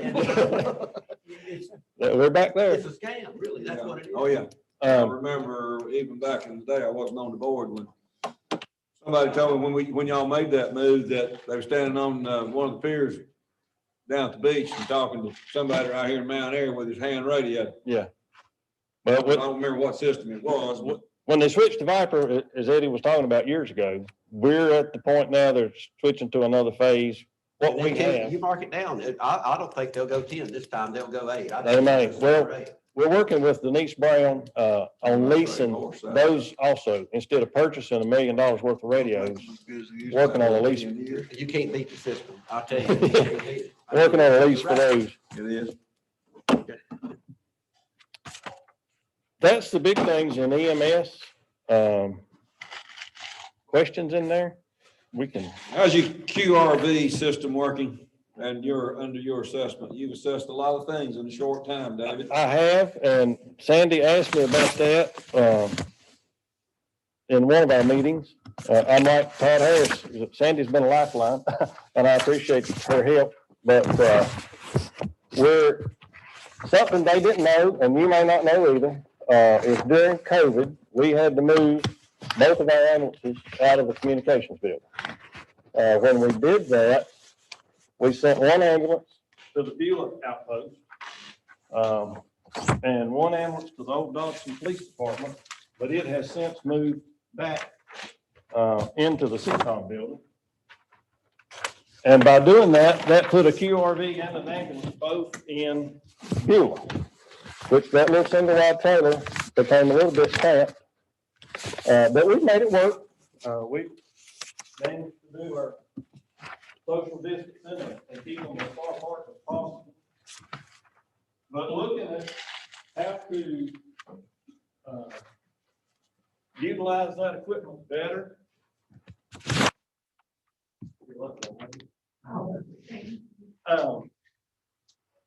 I got Nick Brown to help me a little bit, and what you see on the map, if you look at that map, it's kind of like watching the weather radar.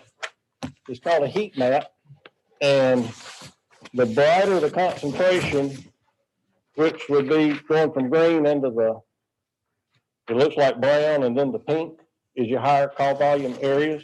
As you can see, that's concentrated around Mount Airy, Pilot, Dobson, and Elkin. The green and yellow are the other hot spots. On that map, the EMS office just says EMS in Mount Airy. The M numbers, you've got M4 in Pilot, M5 in Dobson, M7 up in the Beulah area, and M3 in Elkin. That's the ALS ambulances where they're located. Q1 is the assistant supervisor, who's also located in Dobson at the communications building in a quick response vehicle. Q3 is the last QRV we added in Beulah that helped serve that community. And Q2 down in Shoals was QRV that's been down there for several years at the fire department. If we could move a few of those QRVs, we could serve more citizens. Not add, just move what you Just got. relocate them, right. This sheet breaks down call volume by fire district. Spreadsheet with different colored lines on it. The QRV in Beulah, in the Skull Camp district, and part of the Pine Ridge district, those two fire districts are answering 830 calls a year. There's also an ALS ambulance sitting at the same station.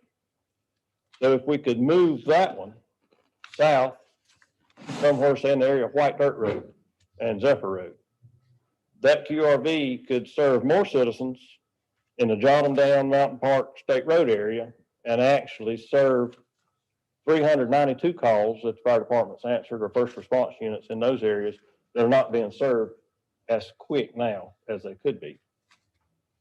In the green, on this spreadsheet, the QRV in Shoals is answering calls in Shoals, South Surry, and the Pinnacle District at 749 calls. Well, now, it seems to me that Q2's down there at Shoals right now, right? Right. So it Shoals Fire Department. Yeah, it looks like to me, as far as geography goes, that, I mean, it's a little bit too far south. Well, then this is what we talked about as a group. If that QRV was moved to the intersection of 268 and Quaker Church Road, it's still just a short shot back down Quaker Church Road into Shoals, but they could also encompass part of Ararat on the lower side of Ararat. They're quicker to Levels Cross and quicker back to Pilot Mountain. So actually they could serve more people in a faster time than coming all the way from fire department show. Where's Quaker Church Road come out on 268? I didn't know. Pine Hill. Pine Hill, Hill, yeah. There at Eldora. Eldora. Pine Yeah, Hill. right diagnosed at Pine Hill Farm Supply. Well, and that would be, that would somewhat be close to South Surrey's fire Yeah. station. Is that right? Just a couple more miles? Yeah, a couple more miles south, sir. Yeah, I But see that. just our thoughts on if you could move two of them, you could serve more citizens faster. And I think John had worked on, his projection was to have a 6-minute response time anywhere in the county. Well, by leaving this ambulance in Beulah that was moved up there because of COVID and moving that QRV down to the Zephyr Road area, you get a lot more people served right there and you're not doubling up on your space. That makes sense. Well, we'd have to furnish some type of facilities though, wouldn't we? A couple of years ago, Central Surrey Fire Department offered their White Dirt Road station to put a QRV in it. Oh. I know structure's changed over there, it's a new chief. I haven't had the opportunity to talk to him, but would be glad to if that's something we want to pursue. I haven't been in that facility but one time, so I'm really not sure how it's laid out. And Mountain Park would be too far west. It would. It would be too It far. would. It's just like over there at Westfield. I just don't understand. I hadn't heard you say about Well, Westfield. that's how part of this come up, because I know Westfield has been asking, I had Eddie run some numbers, in the beginning to get this started, just to see where we were at. We run zip code numbers. Calls answered in a zip code. Westfield had 17. The Low Gap zip code had 221. So we knew then, we've got a lot more call volume on the west side of the county than we have in Westfield. What about Shoals area? 27043. I did run it, and I'm not sure that I have that particular paper with me. But running it by fire districts, Westfield had 213 calls in their fire district. Whereas, the QRV and Shoals was answering in South Surry, Shoals, and the Pinnacle at 749. So just those alone, if you moved it up to 268 and you could add ARAT to that, you could go from 749 to 925. And that ARAT community, the Mountain Park, Zephyr community is not really served by a quick response vehicle now. Yeah, nor would Shoals be if you moved that one out. I mean, except for coming down Quaker Church Road. How about that's in my district as well. Yeah. How about Westfield? What's the recommendation on 17 calls? I can't justify it for 17 calls, and it's sitting 200 yards from the county line. And just to, yeah, I understand. Mr. Johnson, you and I have made a few trips over there. They have designed the building for a fire truck and with full anticipation of receiving a QRV and announced it to the community and had picnics and chicken lunches and everything else. Is that not going to come at, I believe I asked you to step in for me on the last meeting they had. Is that not going to come at a tremendous disappointment? The building itself, they got a space for QRV. And they have, I think the facilities there. I don't know how, well, I somewhat know how it was instigated, but we gotta do the business that we think's best. Right. I want to go just a little bit step farther, David. It's something might be out of your, but at least your thoughts. Skull Camp is the only fire department in Surry County that is certified to do rescue, volunteer fire department. They're the only one certified or has the equipment. They don't get any pay. They don't ask for any money to do it. Why can't, I mean, I even see it on their building. Westfield has rescue. I mean, could something be added? Could they have more credentials to be, other than a first responder? A QRV, it's really just one person. Is that right? QRV? Yes, just one person, It's just one person and they're there 24 hours a day. 24/7. Yeah. I could see others. I know Bannertown wanted to do it somehow or another. Well, Bannertown and Four-Way both have changed theirs to fire and rescue. So They've they're, been through the certification class. okay, well, I mean, rescue could go a long way. I mean, I Right. think, but I'm just saying, if Westfield could do the same, that would help, and they're getting in all these paid firefighters now and such as that this person could be, Well, but Westfield community, from the ones that come out and are vocal and are supportive, I think they're somewhat expecting through the former EMS director mainly, that, you know, we're gonna put it down here. Right.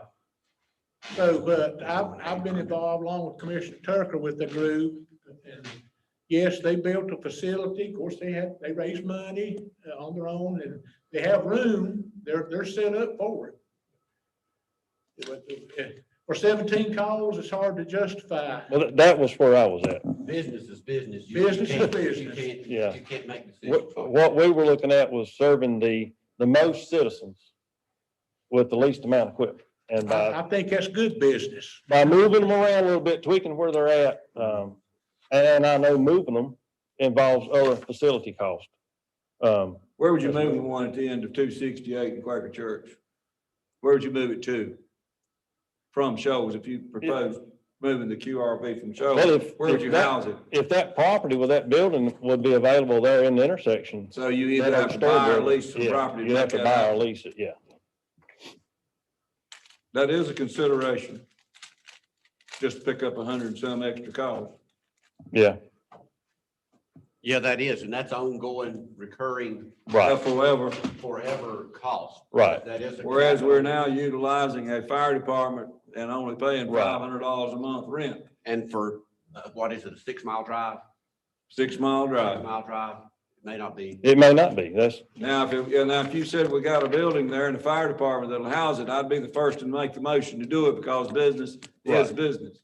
But, just to add 100 and some calls and to move it from one community where it's stationed into another community where there's no place to station it, I'm not too keen on that. Now, on the 17 calls in Westfield, math is math and business is business. And as much as that is in my district, and it will not be popular amongst a few folks. Well, did But anybody on this board give them a written affidavit? But That's where it was going? no, sir, and I didn't either. And I don't think anybody on this board just says, yes, sir, we're gonna do it. But I will say that is a different matter than the QRV and show. right, But because simply 800 calls versus 17 calls. yeah, I mean, there's a huge difference. that's a big difference. But if you could reposition the one out of Beulah, since you have an ALS ambulance there, and if the fire department is still willing to do that, then you've got minimal cost on that one. That's right. You're serving a larger area and more citizens. And maybe the counties, we're putting money into rescue squads. but Yeah, but- We have an antiquated old model here in Surry County. Time to We buy have a building. Yeah. Fire departments, At least we have one rescue forever. squads, and we have 5 rescue squads, and they have districts. I'm sure y'all know this, and we give them about $250,000. Well, none of the fire departments is asking for any money. No, I know, I'm just Yeah. saying, most counties though have fire and rescue departments, they don't have. They're the model combined. we have. Okay, Right. That's fair to say, we Okay. have an old model, and I think in time, that's gonna have to get addressed, because these fire departments have more coverage. If they're doing fire and rescue, then you have rescue personnel, first responder personnel, much closer. If you have them in all 17 departments versus having 5, for instance, Mount Airy Rescue Squad, low gaps in their district. I Right, mean, they're responding from the mall area, yeah. low gap. Well, Right. That's just not realistic. Well, And I think I think the denials through the past has been this right here. You don't want to have to share the money. But the county kind of helped set that up a long time ago. Right, I think there'll come a time where the county may have to look at going to a more modern model that makes more sense, and serves the citizens better, in my opinion. Because right now, the rescue squads, I don't know if they're doing a lot of backup. They're doing a lot of ball games, festivals, Right. and special events. And I'm not trying to belittle them, but I'm just saying there's not a lot of first responder activity going on there. Mostly the fire departments are doing that. a lot of the fire departments have took the first response element from the rescue squad because most of the fire departments went with first response, including the city of Mount Airy, which is where Mount Airy Rescue Squad, for example, had a lot of call volume. And they still do. They're still dispatched at the same time as Mount Airy Fire. And they answer those calls. But when you get into Franklin community, Franklin Fire took those medical calls from the rescue squad. And I think We- we'll we gotta- look at a model that's, you alluded to, the volunteers aren't there. No, It's like volunteer fire departments. I know they're not here tonight, but I mean, we're gonna have to look at a different model eventually for that. I mean, we probably need to be planning now what's eventually gonna happen somewhere down the road, because there are not, you fight a fire now, it takes 5 fire departments to fight a fire. right, they just went to a 4-department alarm, so, on every structure fire. So, I served 30 years in a volunteer rescue squad, so, I mean, and it's not what it was when I started And 30-some years ago. heretofore, it's been a 3-department call, right? Right. Yes. And so you've gone to a 4. They've just gone to a 4-department dispatch on structure fires for all the county fire departments. and now Mount Airy, Mount Airy's mutual aid, Mhm. all the fire departments. Franklin, Yeah. Franklin, White Plains, Four-way. Bannertown, 4-way. Yeah. And their ladder truck is even on, I think her ladder truck is on the mutual aid dispatch in the city of Austin for any of these buildings. If I'm not mistaken. Well, for the sake of Westfield, what's what's the closest unit? Pilot Mountain. Highland. Mhm. Okay. Most of the Westfield Fire 6, 7 District, miles. yeah, most of the Westfield Fire District is answered by the Pilot Mountain ambulance. Okay, Yeah. all right. Whereas Shoals moves to Pilot when the pilot vacates for a call. Right. And covers that area now, automatically dispatches Right. there when that ambulance leaves to go to Westfield. And then comes back to Shoals. Right? Right. Does the QRV at Shoals make any calls across the county line? No, Never. no. And that was brought up, Last year. in speculation with Westfield that Stokes County Well, that, may ask for mutual aid in that county, which presents its own problems. But I did find out, last Thursday at a meeting in Davie County, the region I'm meeting, Stokes EMS is requesting 9 new positions. 6 of those are ambulance they are adding to their fleet, and 3 of those will be the staff of QRV at Francisco Fire Department. Oh, yeah, that's right there. Alex. All right, okay, good. So they shouldn't be Well, asking for us to come into Stokes if they get that. Well, David, for your benefit and doing this homework, which I really do appreciate, I like what's been discussed about Westfield and also the Beulah, bringing down to White Dirt Road. I'm gonna agree with Commissioner Tucker, if we can make sure it's good business. Right. I'd like to see the Shoals move up to the 268 and Quaker Church Road if it's feasible. Right. And I'll just come back and say, I'll support the other 2 moves, but without some math and some data on where we're gonna house it and what kind of building we're gonna build or what we're gonna rent. And what's there now is a 30, 40-year-old grocery store. It's been vacant for how many It's years? been vacant for many, many years. It's got about a 10-foot ceiling in it. I mean, we'd have to build something to that structure, even if we bought and rented it. I'm gonna tell you, for the small amount of call. And it may volume not it's be picking worth up, it on I that don't think it's cost feasible. it probably not, the numbers probably won't hatch out. Right. But if the fire department's willing, Central Surrey, to do the other one, that's gonna save us some money also, because now when the Elkin ambulance, they run a call at Chatham Nursing across the street from the hospital. The Dobson ambulance or the assistant supervisor in Dobson, if they're tied up, has to go to White Dirt Road and stand by there. Well, if we've already got a unit standing by to help cover that area in Elkin, then we're saving in fuel, wear and tire. We're gonna recognize some savings there just for moving vehicles around, because we've already got that in place. Mr. Tucker, I don't think South Surrey has any extra room, do they, at their station there on Siloam Road? I don't think so. I don't think. they do. I can't speak to that. I don't know, Larry. I don't think they do. But I will not, mind you, that's not right there at the Quaker Church That's and on- 268. That's another 2.5 or 3 miles up Mhm. 268, Right, okay, west, right, if not further. right. That would put Shoals really Which, too far away. Well, we're just gonna turn ourselves into the mercy of Yeah, Stokes County if we need to handle.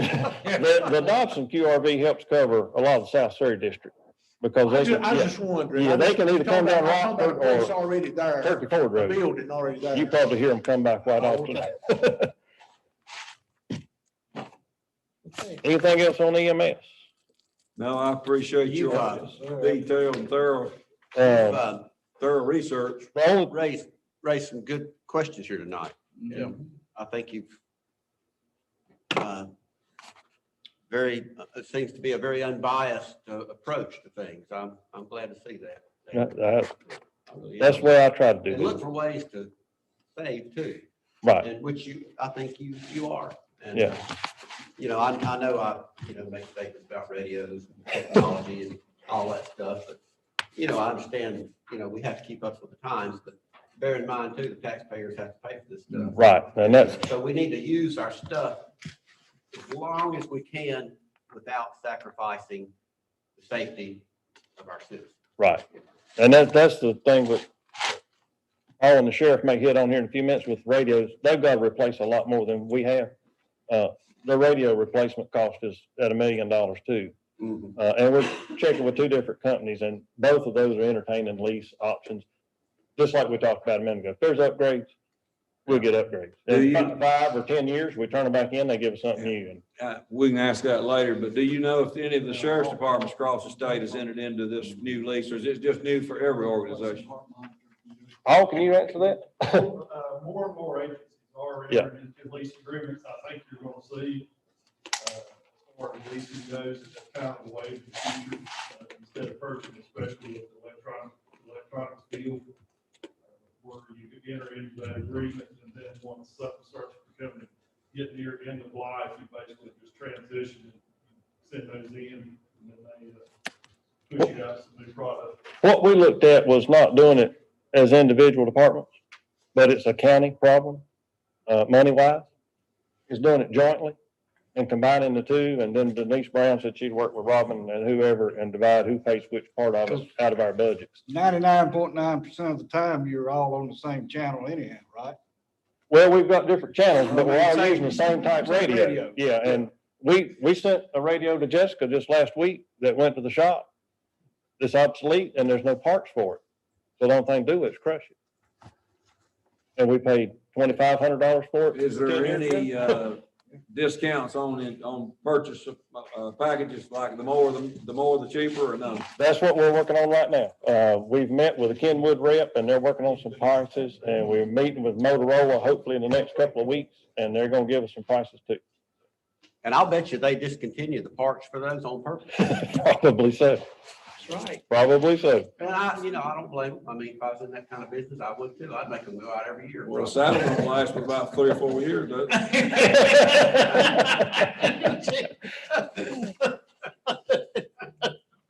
it? Where I hold it. And the, Upgrade it. you wanna go to the fire marshal's budget? Yeah, Right quick, okay. Be fine. Fire marshal's budget, they're requesting to replace a Dodge truck that has a little over 300,000 miles on it. Again, with the lease program, it comes up to about $8,500 annually on the lease. Again, this was asked for before, and they wanted to re-include it in the budget this year is 2 extrication rescue devices. Now, where we at, boys? Fire marshal, I'm trying to find it.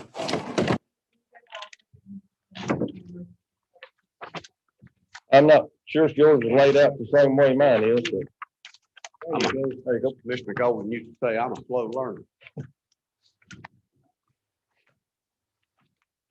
They did want to put those 2 rescue devices back in for the assistant fire marshal. They're all over the county every day doing the inspections or what have you, and have several times been the first on scene of accidents and could have done more if they had more to do with. Just today, one of the fire marshals assisted us on an accident out in Flat Rock. Lady flipped over and was trapped in her vehicle. And again, was one of the first ones there because it was already in the area. But we're waiting on the volunteer rescue squad to get there with equipment to get this lady out of the car. So we spent about an hour with her, overturned in her car to get her out. You see this, first responder thing still continue to deteriorate simply because of lack of bodies and interest. The lack of interest Lack of is the main thing. You know as well as I do, 30 years ago, somebody in their early 20s had a completely different mindset than what today's generation has. Oh, yes. If they can't do it on their phone today, they don't know how. And really, a lot of them not willing to learn. We've had a position posted for a paramedic for 2 weeks now, I think, and hadn't had the first application. Unbelievable. But we used to have 18 or 20, and you'd have to weed them out. Exactly. That's it in fire marshal. And under hazmat, they were looking at some charges, charges update and pay updates for those, and also the expense of 2 Trellicam flash suits, which we need 10 of those is what I was told, and purchasing 2 a year. And by the time we get them purchased, they'd rotate back out because once again, they would age out.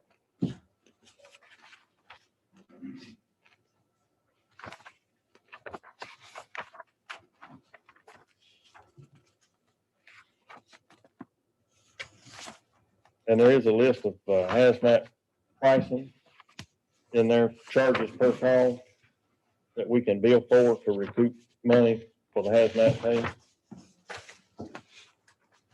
How's that going, collections? Pretty good, from my understanding. Yeah, I think they've got 2 outstanding bills that they've been working on for a while, but it seems to go pretty good as far as Okay. collecting.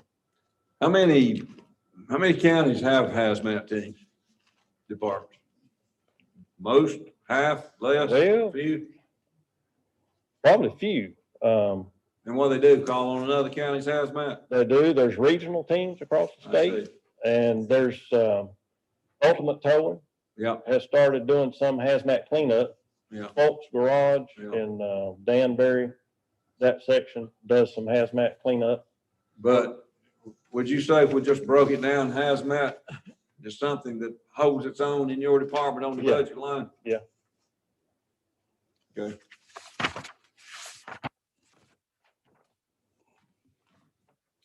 Anything else I can answer?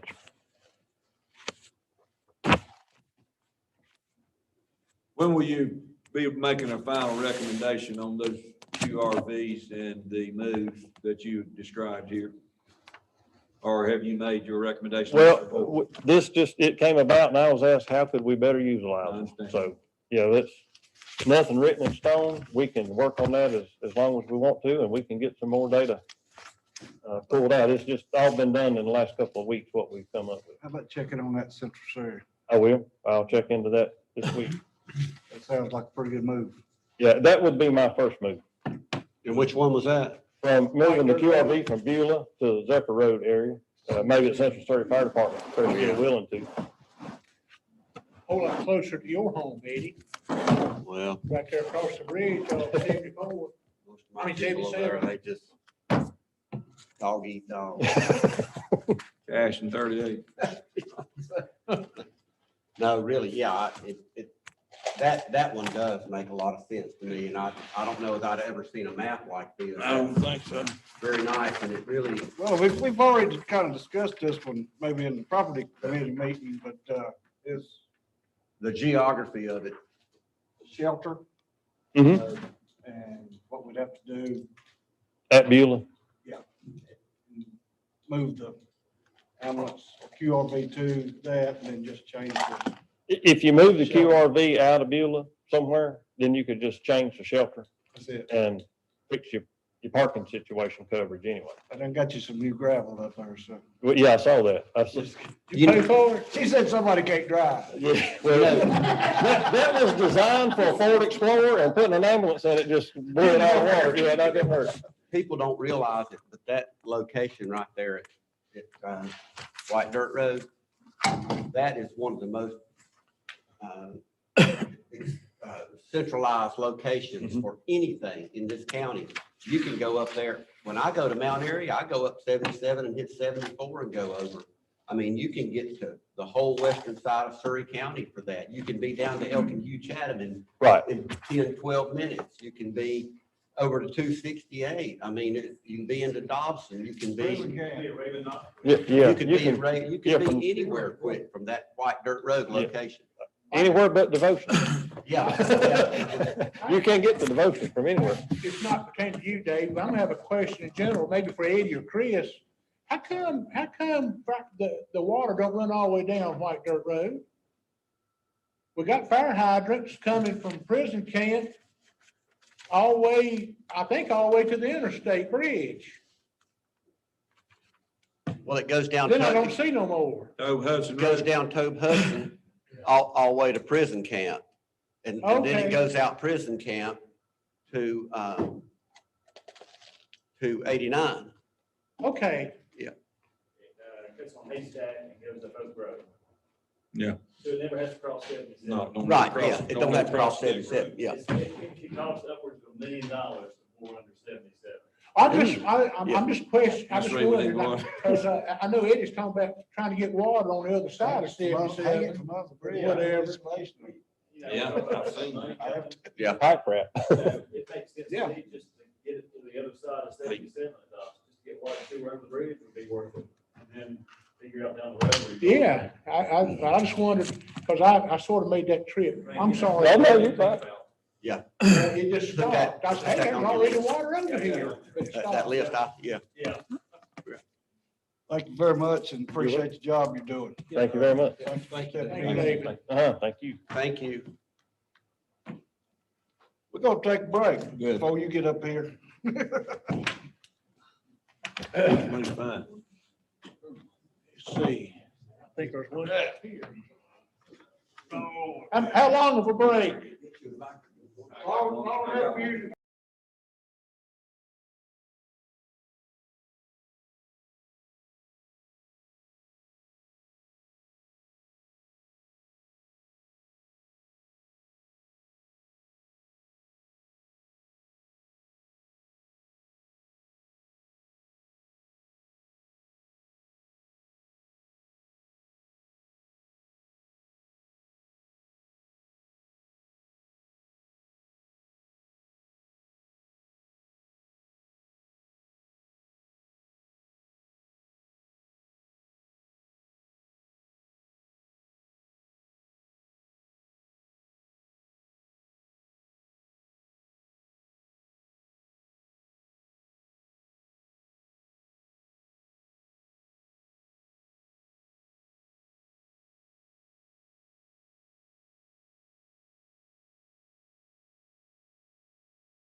Did they leave? Yeah, I think that's all.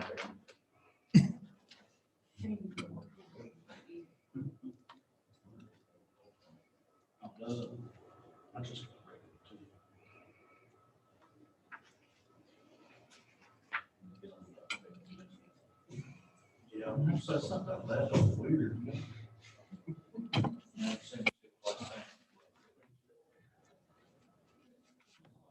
I had something because they didn't already sit down. That's a good point.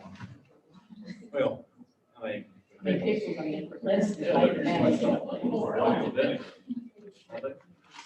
mean, I wouldn't thought it was. But they can get them in here. If Cindy can't do nothing with them, I can't. She out there, Shane? Yeah. There you go. Here they come. She went out there to get them.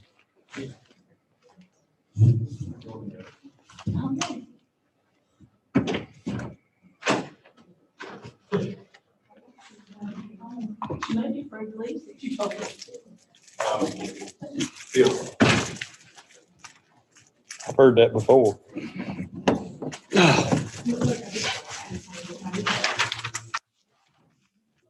I think we're on tab 6. Tab 6. Tab 6. Or tab 9. Is that right? And Nathan told us we was on tab 9, but He was upside down. He was dyslexic.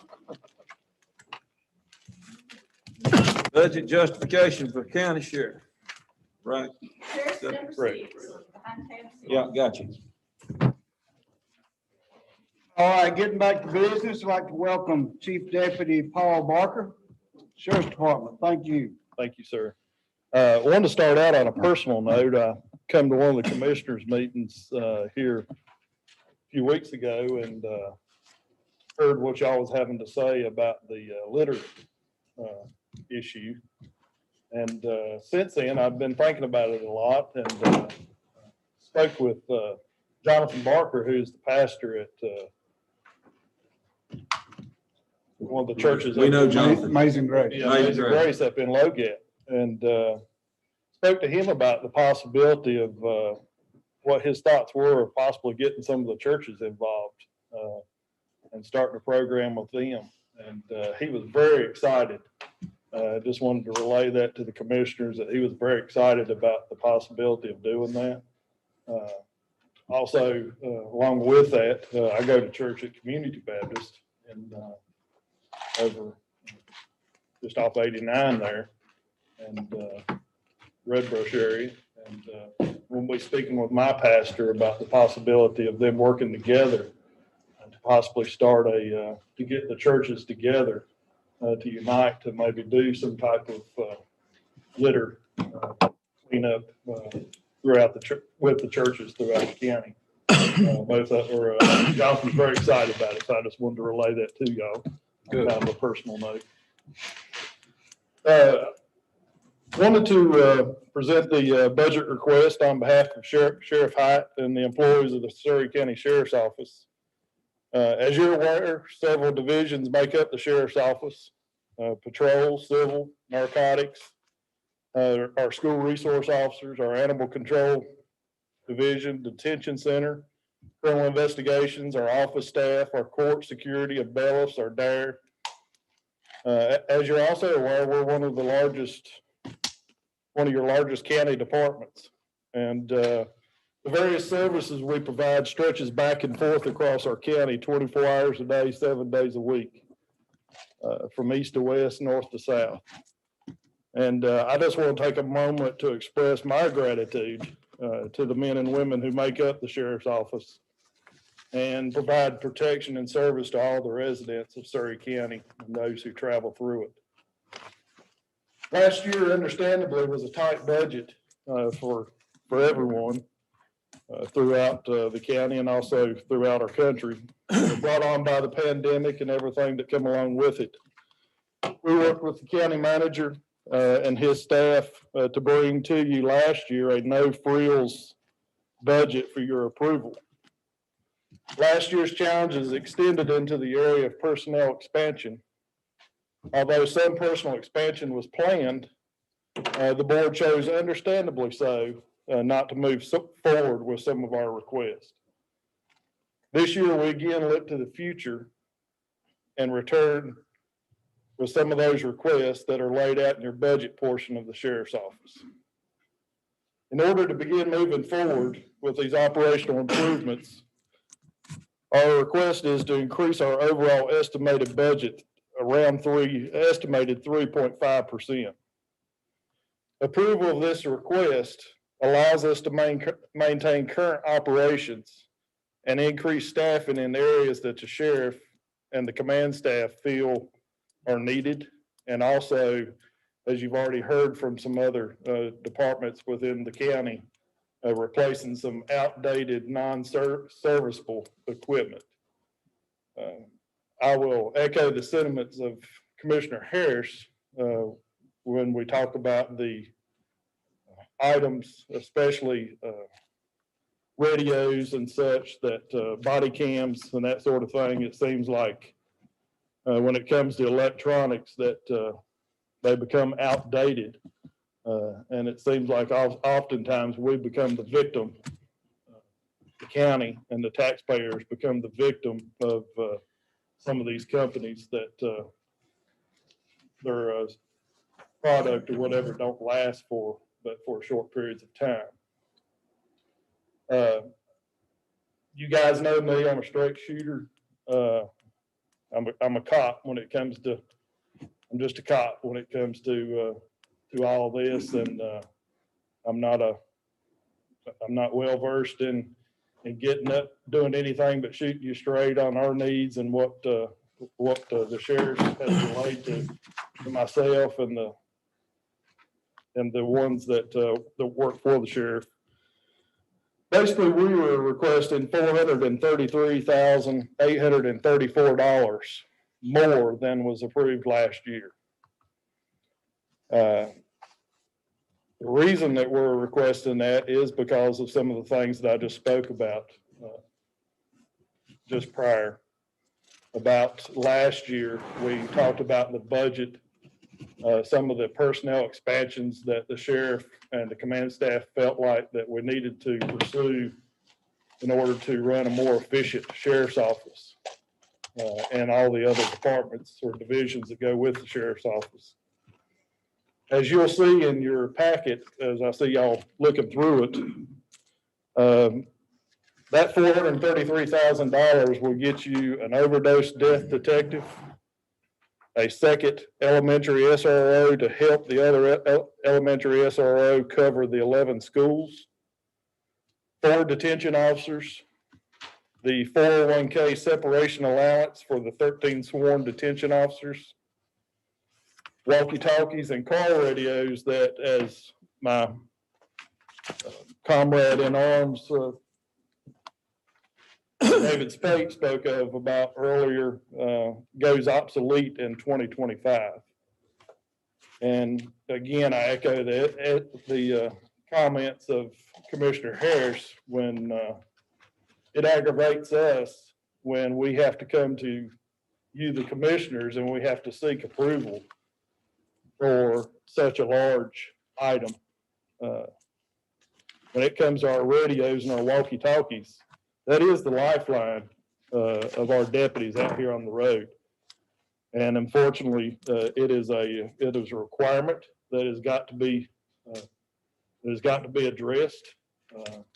As we have talked about prior in other commissioner meetings, in other budget sessions in the past, we've discussed that for just the sheriff's office, we're looking, if we went and purchased what we had right now, it would cost us almost $900,000 and upwards of $900,000 for replacement of walkie-talkies and in-car radios. However, as David relayed to y'all, we quickly, we looked at that and been like, this, we can't even come to the commissioners with such a request in all good sincerity. What way can we approach them with some other type of possible solution to this issue? So, if I present a problem, I like to try to present a solution. And that solution is, as David relayed to y'all, we've been working closely with Denise Brown in finance and also with Nick Brown, communications.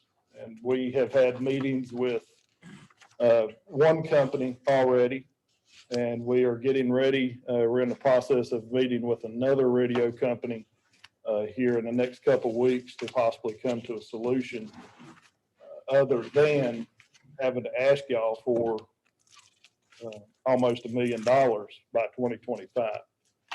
That solution is the possibility of leasing our radios countywide. This is a countywide problem. It's not just a sheriff's office problem. It's something that is going to have to be addressed.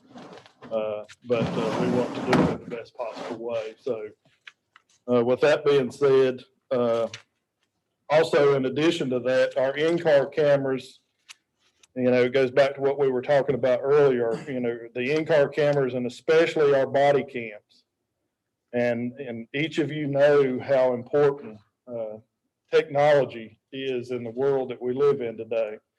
And the body cams and in-car cameras are a tool that are used daily on a minute-by-minute basis within the sheriff's office to make sure that, number one, we are doing what we're supposed to be doing by the citizens and the people we come in contact out here, but more importantly, to make sure that there is a recording of what we are doing to make sure that when there is false allegations, there is people that comes and they're going to sue the county of Surry, and they're going to sue the sheriff and the sheriff's office, that we do have that ability to be able to be like, well, if you want to proceed, go ahead, but we also have videotape of that, of what our officers or how our deputies conducted themselves in that type of situation.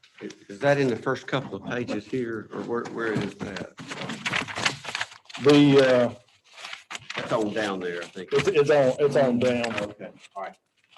and it's in our small equipment and large equipment. Yeah, capital outlay. Our body cams, you talked about it, and we're there, Commissioner Harris. Our body cams are the ones that we have. We had some to break here recently and sent them to the company to be fixed, and they basically sent them back to us and said, don't send them back, don't send them no more. We have no parts to fix your outdated body cams. So, it's an echo of what y'all have been hearing all night, and I'm sorry to be echoing it again, but it's affecting the sheriff's office just like it has affected our EMS department. What I wanted to relay to you as far as when I said that request, the overall request of $433,000, the overall cost for the items that we were requesting as far as, and we'll go in and break each one of those down. We'll discuss them and talk about them. And y'all have any questions, by all means. But the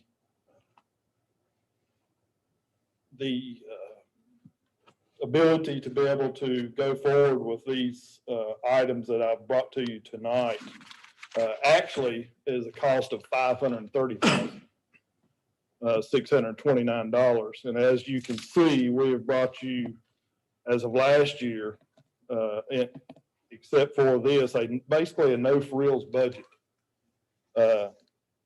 We have worked diligently to cut $96,795 into our budget because the sheriff and I see the importance of these personnel expansions and the necessity of the equipment that we're asking you for. I'll be more than happy to answer any questions that you have as you look over your packet. If y'all would like to break down each of these into personnel expansions and also the equipment. Chief, I have a couple of questions. It's just numbers. I mean, numbers as far as personnel. I think 2 years ago, we authorized for y'all to hire 2 SRO officers. Yes, And so if I read this right, you just have 1 in the elementary, is that? yes, sir. If you will remember, we, initially, y'all, gentlemen approved 1. And then at the end of the day, what I had requested, what the sheriff had requested is a sergeant's position to be a supervisor over our SRO program, all of our SROs. And to also be, also for the hybrid SRO, which is your elementary SRO. And in the end, what happened is y'all initially voted to put 1 on, and then you come back, if you'll remember, and you did put the second one on.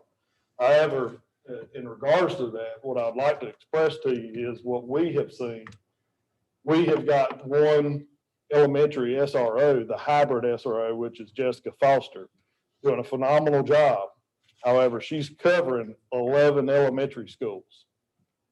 And what we are seeing and the feedback that the sheriff gets almost on a weekly basis, and what I get quite often, is family members, whether it be mom and dad, grandma and grandpa, that aunts and uncles that are going to these locations, to elementary schools, and seeing Jessica at those locations, they're ecstatic to be able to finally see that we are putting an officer in the elementary schools.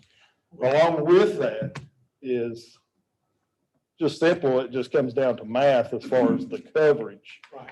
Well, I wasn't questioning the need. I just thought, I was just thinking, I know we did 2, and I thought you would have 2 in the elementary SRO community, but. Yes, sir. And Sergeant Hutchins, who is the supervisor, who y'all, you approved that position. We made him a sergeant, but that position, that sergeant's position, he is over the entire SRO program. However, he also goes to the elementary schools as well, but his time is separated between all the other SROs that have issues, problems come up to where you need assistance at other high schools, the middle schools and stuff like that, to where that sergeant has to go there and assist that other SRO. Backup officers that need to, and also as a substitute.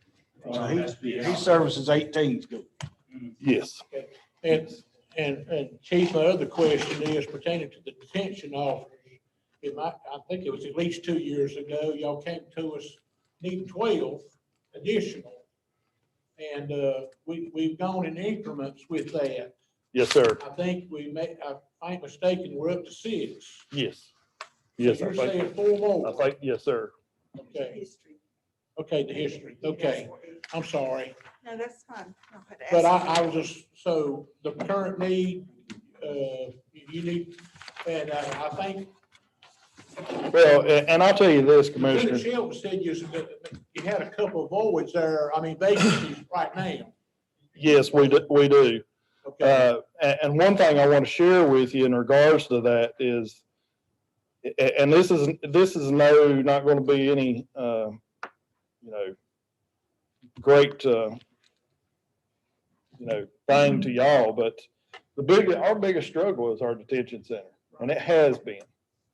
You guys know that. The staffing and facilities is the only thing that we, the sheriff and the command staff and you as commissioners, the staffing that we can provide and the facilities of which we are hopefully moving toward, that's the only thing left that we can provide assistance or try to alleviate the issues and the problems that we are consistently, and y'all know, we've all had good conversations about that, and you're up to speed on what's going on.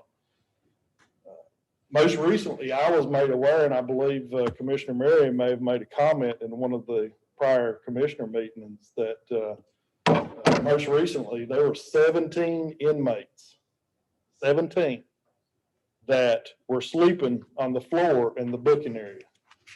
Now, of course, it's inside the jail, so it's secure, but this is basically an unsecure area within the jail. It's not like you have these guys and girls, or you have these guys, there'd be all 17 inmates would be males. But it's not like you have them in a pod locked away. You've got 17 inmates trying to sleep and maintain themselves in the floor while we have law enforcement from all across the county that are bringing inmates in and are having to walk around them in order to sign them in. Right. But then again, Chief, I wasn't trying to question. No, sir. The numbers, I just want to make sure about the numbers. Yes, sir. Okay. How does the state have any recommendations or requirements in regards to, and I think you all told me this once upon a time, but I've forgotten. How many inmates per detention officer? Yeah. Good. That, And you all told me that, but I don't remember. well, it'll vary from group to group. As far as my understanding is it not? Well, so it was 8 per, I'm do thinking you it's, remember Commissioner Tucker? No, I'm sitting here thinking about it. I don't remember what the ratio was. one thing I can tell you is these 17 inmates that's sleeping in the floor, Mhm. we had to assign one of our detention staff to them. So that takes a detention officer off the floor, strictly assigned to these, because these are inmates, you gotta look after them. Plus, they're in an basically an unsecured area within the jail. So he basically until the count, is always up and down, up and down. And basically, we had to assign a detention staff worker to those 17 and take them off the floor, just so they have supervision, because you just can't leave them unsupervised. So you have 46 detention officers now. And you're asking for 4 more to have 50. Is that right? I do not exactly, and I apologize, I do not know the exact number. At the end of 2017, you had 32 detention officers. Yeah. And you're proposing going to 50, which would be 18 new detention officers in basically 4 years' time. Yes. And out of those 18, how many's already there? From that figure? At the end of when, Mr. Harris? It's on your sheet there. Yeah, it's on the sheet.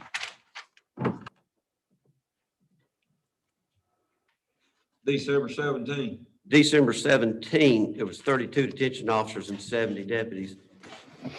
And today there's 78 deputies and 46 detention officers. There were 32 detention officers and now it's 46 and proposing to go to 50. If in the scenario of the new jail, I'm assuming you wouldn't need any more detention officers. It may possibly increase More than the 46 or more than the 50? more than the 50. How much more? Do you have any idea? In talks with Lieutenant Shelton, not exponentially more.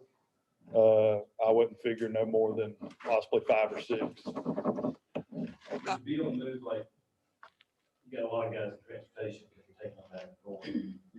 But some of those become detention officers, you will need fewer people transporting because you're not housing inmates out of county. Or would you still need the same amount of transportation? Well, we're still going to need the same amount of transportation because you still have mental commitments that are being, that they assist in transporting. And also you have not only out of county transports that they're doing, but hospital transports. If somebody has to have a doctor's appointment, you got to have a transportation officer to be able to transport them. And still, even with we're hoping for a great turn down in the number of people, because we're going to bring all those people back. But there's still consistently going to be people that are being transported or having to be picked up from other facilities to be brought here for court purposes, for extradition purposes and such. So So is there 4 yes, people? there is some possible alleviation of that, but I don't want to put all of our eggs in one basket and say that I can take my transportation division and utilize them as detention officers, because we still have to have a transportation division. If you do that, we're going backwards. And you say, and there's 4 of them now dedicated to transportation? That's my understanding. Yes, sir. I'm gonna ask you a question about the, you have on here about the sworn detention officers being. Of the 46, how many are sworn? 13. All right, I'm gonna ask you this question again. Of that 13, how many would you put on the road? How many legitimately to be a deputy sheriff?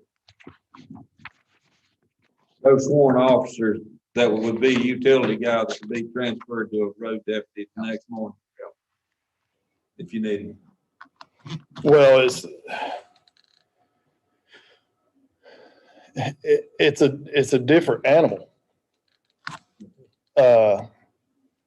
I'm just asking, if you feel confident in those 13 people that you could put all 13 of those people on the road tomorrow? No. See what I'm saying? Yes. So that creates a little bit of dilemma in asking for 13. That's my, we kicked around percentages but for me, that would be my concern is can those 13 people, just because they're sworn, doesn't mean they're ready to put on the road. And you correct me, but I think we're talking about two different situations here. We're talking about I'm asking for 4 sworn. Well, I'm asking about the supplement. Yes. You're asking for 13 people to receive it. So they get that when they retire. I get that. Yes. But we've asked you that question before. We talked about, we kicked around a percentage, a certain percentage of those, people that you feel like, there are some, I know you can put them on the road tomorrow, it'd be fine. But of that 13, how many could you put on the road? You feel like turn them loose tomorrow in a car and they'd be a road deputy? None. And let me follow that up with, if I had somebody that I hired for patrol tomorrow, I wouldn't release them out on the road by themselves tomorrow. They'd have to go through a training program on patrol before they were released. And that's a step program that they have to graduate through as far as internally. So basically, a detention officer, whether he's sworn or not, is not necessarily able to be used as a road deputy unless he's got a road deputy training. Correct. There is an in-house training program that we have when any patrol deputy goes out on the road, just like when someone starts in detention, there is a detention program that they have to go through. And within a year, they have to be certified as a detention officer within that year. Not only do they have to be certified through the state to be that detention officer, there's actually a training program within the detention center itself that the sheriff's office makes them go through to make sure that we have quality employees. And I don't know the number, but there are several of those 13 that are going through that field training. Well, and maybe I need to ask that question differently. And how many would you train to put on the road of that 13? I think any of them could be qualified to go out onto the road. Let me bring it around to because I think for us, the cost, we can say it's going to cost this amount. The liability, we've talked about that before, the liability is much more than what you have on paper. At the end of the time, when they retire, that liability is much more than what we have listed here. And that's a biggie. Not for me, it won't be for me, it'll be for some big county commissioners down the road. But that liability will be much more than 32,000. You talking about the retirement financial liability? Yes. Will be much larger than what we put on paper today. well, and if I may. And I'm not saying they don't deserve it. I'm just saying that's an unknown for this board, is how much it's really going to cost us is an unknown today. And what I would like to express to you with that is these individuals that are, these 13 individuals, they have went through the basic law enforcement training, which is anywhere from 600 to 700 hours. And they have went through that program on their own, to basically get their foot in the door with Surry County into the sheriff's office. Now, some of those people, Commissioner, some of those individuals, they will eventually go out onto the road because that is a picking ground for the sheriff and the command staff and the rest of the supervision within the sheriff's office to be able to glean from those people. And what I'd like to express to you is we need just as qualified and get it done people in the detention center as we do as a deputy out on the road. And I don't think that you're saying that you're discounting that. I'm gonna put it this way, in the profession that I was in, just because you had a teaching license didn't make you a good teacher. See what I'm saying? Just because you hold a law enforcement certificate doesn't mean you're a good law enforcement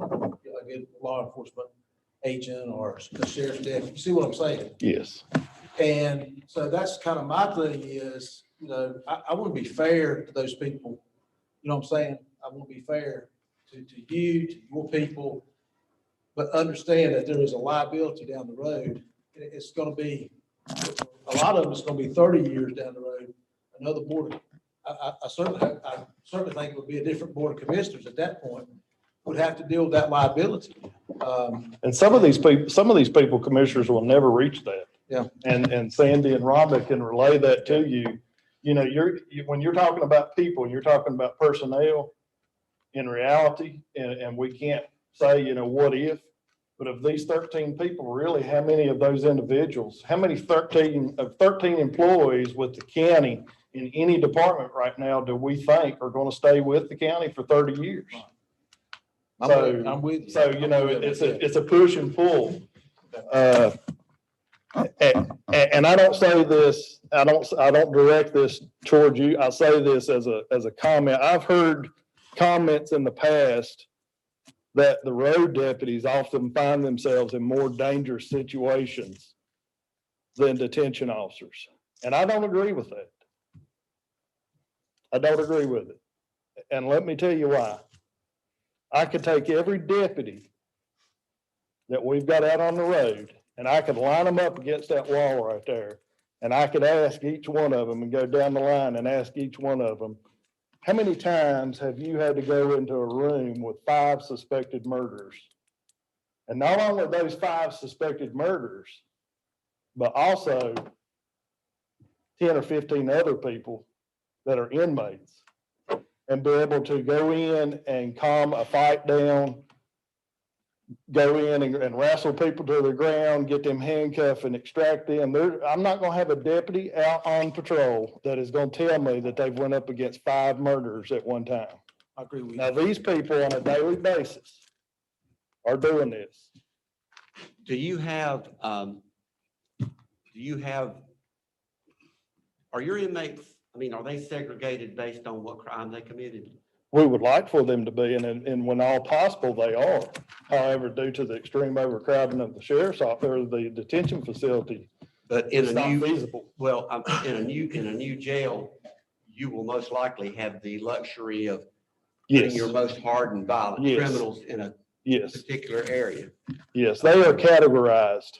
And so you get a situation where you have somebody that is, steals something at Walmart and they get put in jail, or a DWI, they don't get put in normally with those individuals. However, the current situation that we find ourselves in now, we're putting them, we got 17 laying in the floor. So, people are going where they have to go. If you got somebody, people get put in jail for not paying child support. Right, right. You paid your child support, you get thrown in with a violent, Yes, terrible criminal. Yes, sir. Gotta wake you up. I know we're talking about 2-3 different things here, Chief, at the same time, but how many, again, going back to recent budget hearings and budget meetings, how many current detention officers are sworn now? 13. 13, that's 13. total. Yes. What you're asking for is the same as what the Yes. total will be. Yes. Well, I'm just curious, we don't know who will be here in 30 years, but why would every one of them not become a sworn officer with that kind of extended retirement benefit in the future out of that 50 you're talking about? I think they would like to be. I mean, can't we imagine that if we give 13 those benefits, that many more of that other 33 are not going to seek BLET certification and become a officer that's entitled to those benefits? Right. Good point. And I would tell you, how can I pick and choose? If you come back to me and said, okay, as a board, you come back to me and said, we're going to do 8. How does the sheriff or any of us pick and choose which 8? Do you go by, whoever's been here the longest? I don't think you can, and I appreciate that point. But what I think, my point is, if you open the door to make 13 of them eligible for this enhanced retirement, then I can't imagine that number will not continue to grow up towards probably all of them won't ever be, but a lot of that 50 would in fact have an incentive to be certified. And you say you might have to wind up hiring 5 or 6 more. The day we open up the new detention center within a year or 18 months. So you're talking about, it wouldn't be 13, but it would be a good number of those 55. And I think my suggestion to you, Commissioner, would be for the commissioners to put a cap on it. But there again. But then how do we cap it? How would that be picking and choosing for us? We pick and choose. Because you're picking and choosing the current employees. And then when you come in as an employee and you're hired, you know that you're not one of those, that have that ability. And that's the thing about it, too. It'll come back to us, well, it's not fair. These 13 get it, and we don't. I mean, I'm telling you, it's Right. What about, it's gonna snowball. It will. How many And I don't of want to take those- anything away from a detention officer. Right. You're exactly right. They have a dangerous job. Right. The most dangerous job probably in the whole county. Right. I don't want to take that away from them. But at the same time, I'm with Commissioner Tucker, 25 more get certification. Right. You're gonna be right back in here asking for those 25. Right. And where do we cut it off? Because there again, the liability, we don't know the liability. We don't know what it's gonna cost us 25 years down the road. How many of those 13 would be eligible for retirement? I've heard Scott Hudson say 5. That would be or would not be. Because you gotta Would be serve eligible. half your time as a sworn officer, right? Yeah, that's in the statute. Have you got that, Sandy? I don't have the numbers, but to be eligible, you have to have 30 years of service or age 55 and 5 years of service. And it's payable until they're age 62. 50% of that service has to be a law officer.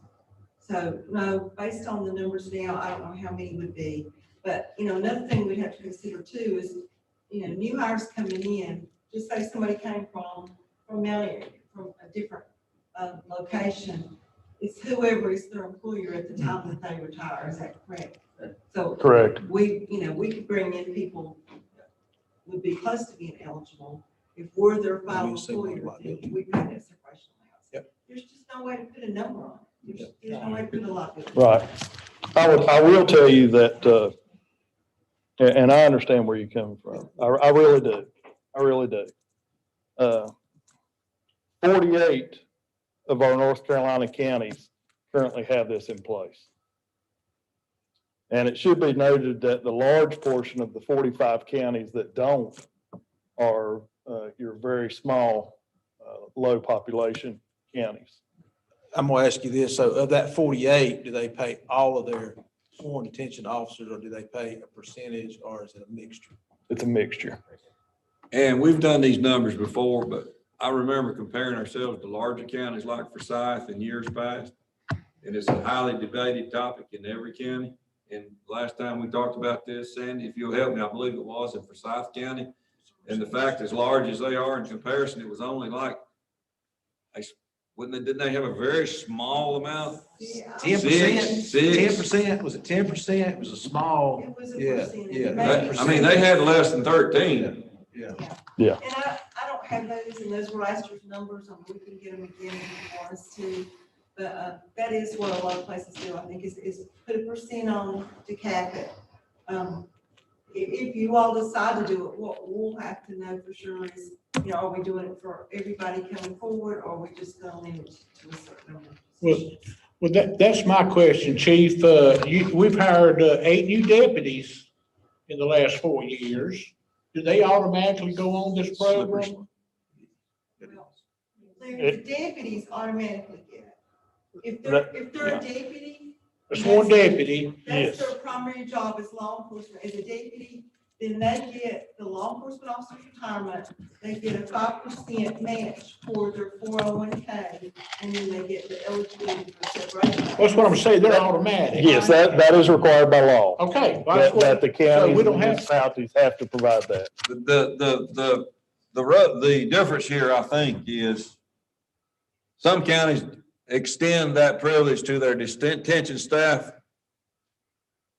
48 of them do. 48 of the counties do, and 52 of them do not.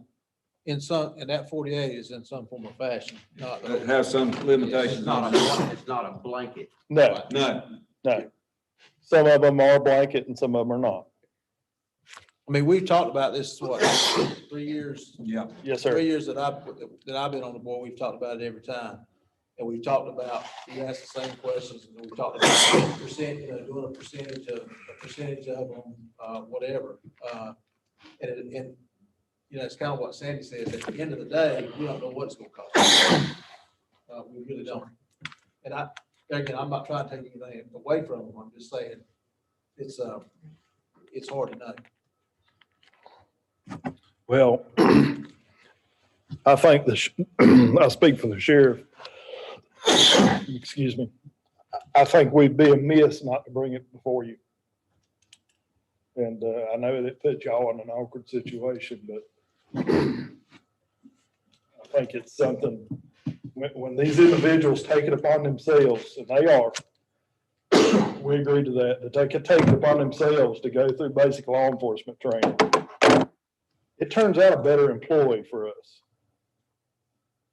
Anybody with any education, any added education, for the most part, they're most likely going to turn out to be a better employee, because they took it upon themselves to sought out that extra education.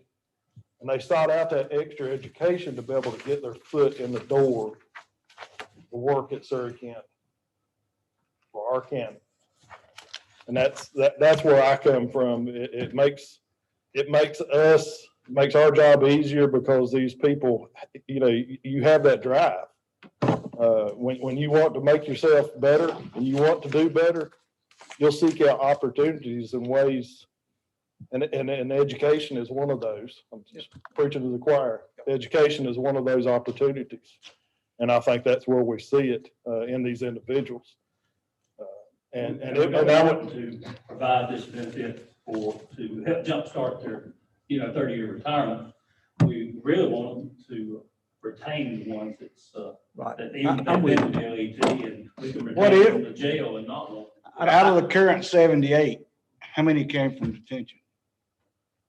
Several. Bunch of them. The current Several. 78 deputies, how many of them came from detention? So you've got a big turnover. in Several. detention. One of our best patrol sergeants on the road come out of detention. And that's the thing, gentlemen, that's the fun. One of the reasons that we're bringing this before you is we're wanting to try to keep those employees. We're wanting to try to keep those people that want to take that extra step, that want to do more, that wants to be an employee for the county of Surry. And they've took it upon themselves at their own cost to do this. The sheriff's office didn't pay for it. You didn't pay for it. They paid for it out of their own pocket. The BLET. the BLET, to go through the BLET just to get themselves a leg up so they could get their foot in the door. And it's like the sheriff said, we don't want these people. Yes, it's a proving ground for people when they come in, that potentially if we have an opening and we see a need in patrol, that we can pull some of these people out of patrol. But I want you, don't lose sight that we need just as good and professional employees in the jail setting as we do out here on the road. There is just as many, in the end, there is just as many people being sued out of jail situations and detention settings as they are a deputy out here or a police officer out here on the street. So with that being said, we want good employees. We want those overachievers to come in there and stay. And the reason that those people want to move out of the detention facility now is because they know in 30 years that they're not going to get that retirement. Yeah, it gives them an incentive. So that gives them the incentive not only to want to be able to step out and go to patrol or go to other areas, but it hurts us in the end, because we've got good employees that are stepping out of the detention center. I want to go to the patrol, or I want to be a bailiff, or I want to be court security, or I want to be an SRO. All those are sworn positions. They're required by state law. You have to pay their 401k separation allowance. You don't have a choice in that. You know, you made a statement there that was, to me, very strong. You said that one of your best deputies out there was a patrol sergeant, I think? Yes. That came out of detention. Travis Bowman. Yeah, and I can understand that, because I think if you came out of detention and went into a patrol, you would have a better grasp of law enforcement and who you're dealing with all the way around. Yes. If you had never been in any kind of detention, you know, you don't have that experience and that knowledge. Correct. And I'm almost somewhat shocked that when a deputy signs on, and I know very little about the law enforcement, but it almost seems to me that you would almost require someone who wanted to be a deputy sheriff and go into law enforcement to work 6 months in the detention center. Say, look, you're going to be a deputy, but you know what? You're going to work 6 months in the detention center, so you'll know who you're dealing with before you go out there and get in that car and go down the road.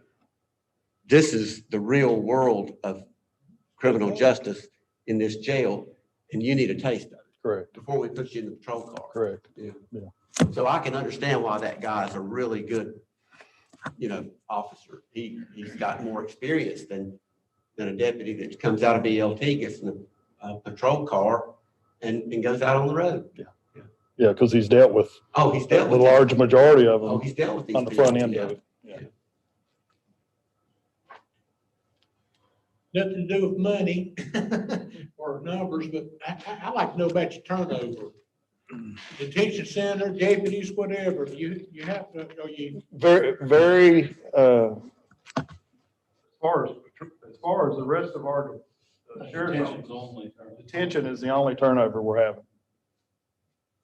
Which is, okay, I'm gonna step through that door. what I need to I'm know. gonna step through that door. That's another reason to do this, is because it gives those people that added sense of security. And that's all we're working for at the end of the day anyway. We're all working to provide for our families. And this is just an opportunity that they see when they step into a detention officer's position that, well, I've got my foot in the door, but I'm not gonna get that separation allowance if I pull 30 years here. I'm not gonna get that separation allowance. So then you've got good employees wanting to get out of what we want them to do. We want them to come into the detention center and stay, because And I guess that's kind of my thing too. If they're really good, you're gonna put them on the road. That's kind of where I'm coming But if at. they work 2 or 3 years You know, in the jail. Yeah, they work 2 or 3 years in the jail. That's 3 extra years, they're gonna work 33 years to get that. I thought it was half. Half their career in, Um, is that right? It's half. It's half. So if they work 15 years in jail, and they come out and work another 15 years, they get the benefit. You see what I'm saying? So it's like you said, if you got somebody that's on the far end, they're not gonna get it anyway. No.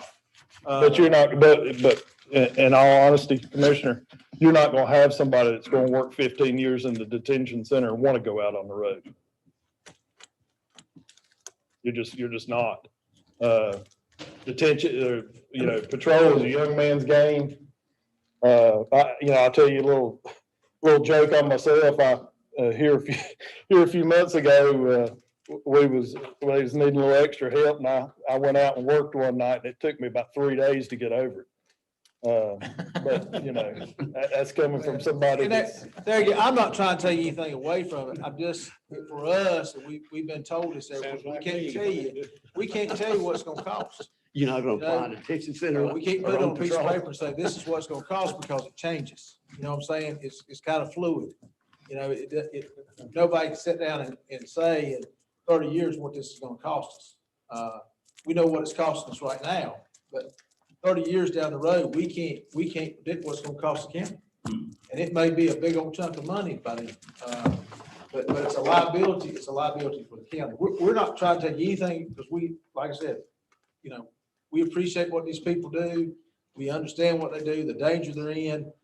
But at the end of the day, it's just one of those things of, like you said, do you pick and choose, or do you give it out to all 13? And when you give it to that 13 and you put 10 more on that are sworn officers, then there's it's gonna keep coming back to you. Well, we gotta have these 10. If we're gonna keep them, we gotta have, and where do we stop? Where do we stop that train? Well, and I will, and this is neither here nor there, as far as a decision. Yeah. As far as your decision factor, but eventually this will come. It will be eventually state mandated. And then, of course, when that comes, everybody will jump on board and do it, and that's y'all's option, to wait till then. But, I think you're gonna see, as many counties, you got 48 counties doing it now in some form or fashion. It's gaining traction. When I go and speak with other chief deputies throughout the state, even the ones that are not doing it currently, they're looking to do it. They think that it's the right thing to do for their employees that have taken that extra step to get where they are. And when you want them to stay in the position that they are, not move into another sworn position within your ranks. Chief, half the counties in the state's doing it. How maybe the county staff can help too. How can we receive information of who's doing what, or who's doing the most of this or that? I mean, I'll be glad. some are going full blast, some of them just a little bit. I would- Some of them's gonna do what y'all are considering, proposing to us, or just a few, or. I would be more. What others are doing. I would be more than happy to Help us with to that. get that information and bring it back before you. I'd like to see that, because, we only talking about one option tonight. Correct. We did a survey last year, Larry. We surveyed the counties too. I think Sheriff's Office did, and we did it, so we can get those, or we can update. And we need to Well, update I the guess I need updated. list. I need updated again.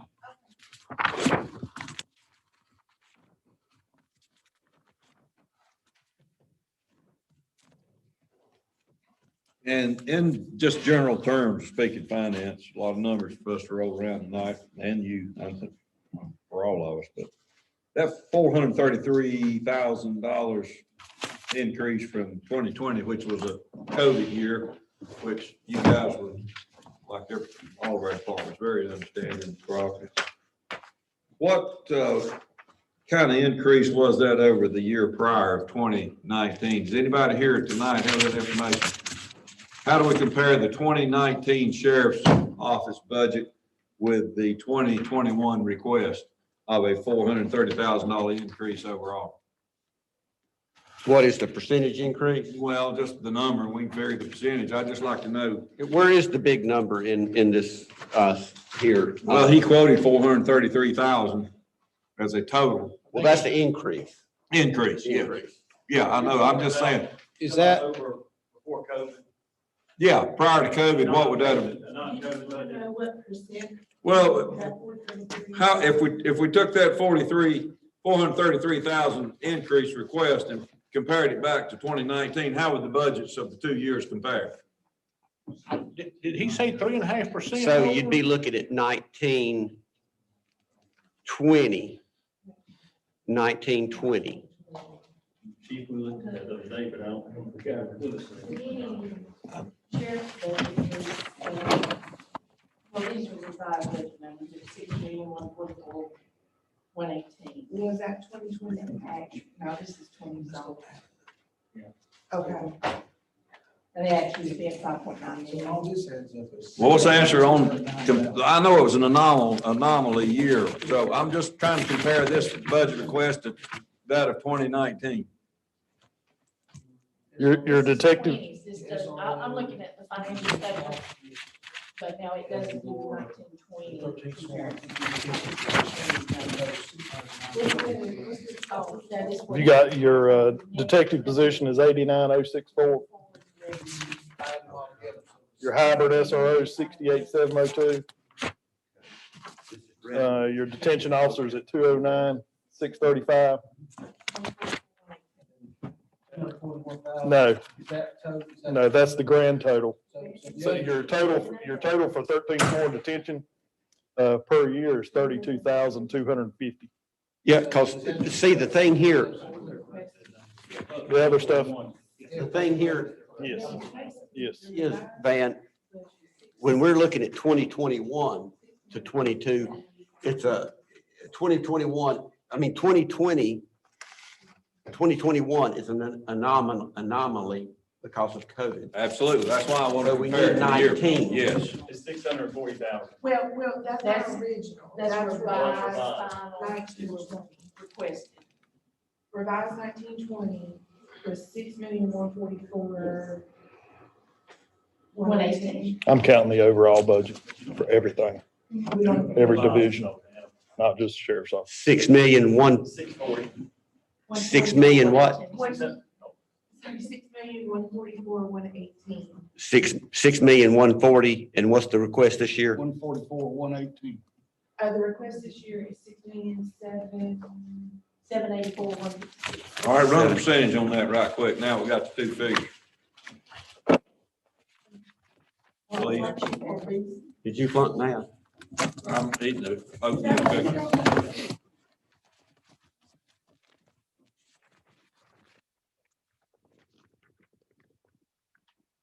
And that's only the sheriff's budget 40%, talking Yeah, SROs. the figure that I was coming up was the entire budget. All, We have the to add qualified together. yeah, that's all divisions.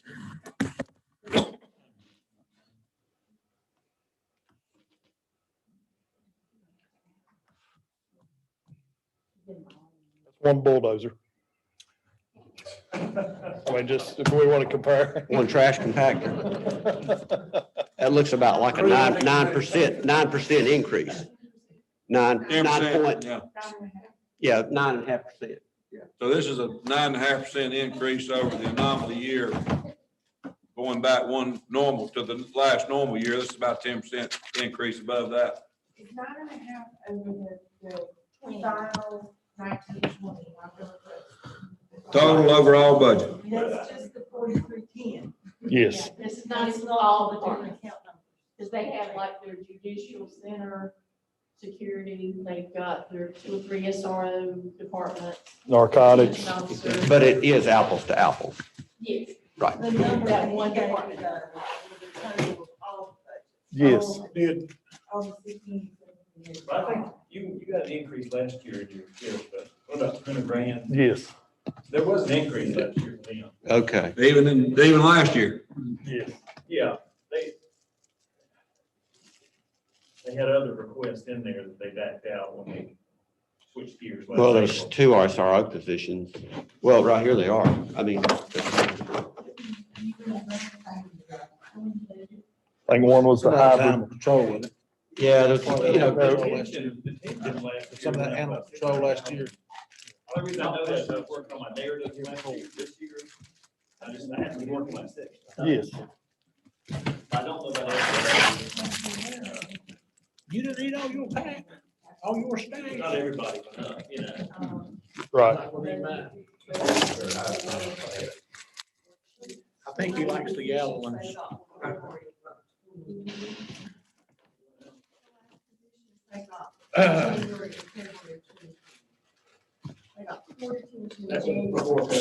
Yeah, that's when we asked for 6 and you gave us 4. Are they all full? They gave me some addition and them to come back. they're not filled? Yeah.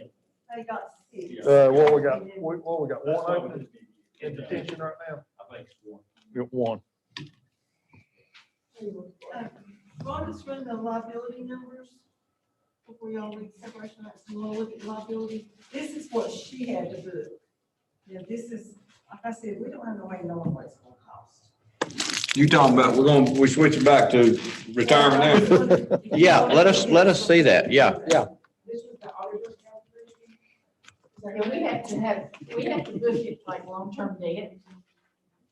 Because it's retirement. Because of liability, yeah. Yeah. They take what was on the retirement system. Yeah. So from 19 to 20, there were 12 additional officers. It went up $342,000. So we had to book for the FY20 year, $2,218,000. So that's basically saying that's a debt you owe. And that's up from 1,876,000. So every officer that adds to it, You- because they do this calculation every year. Right. They go back a year and a half to get they go to the retirement system and have what's active officers in December of whatever year. This Right. one was of December of 18.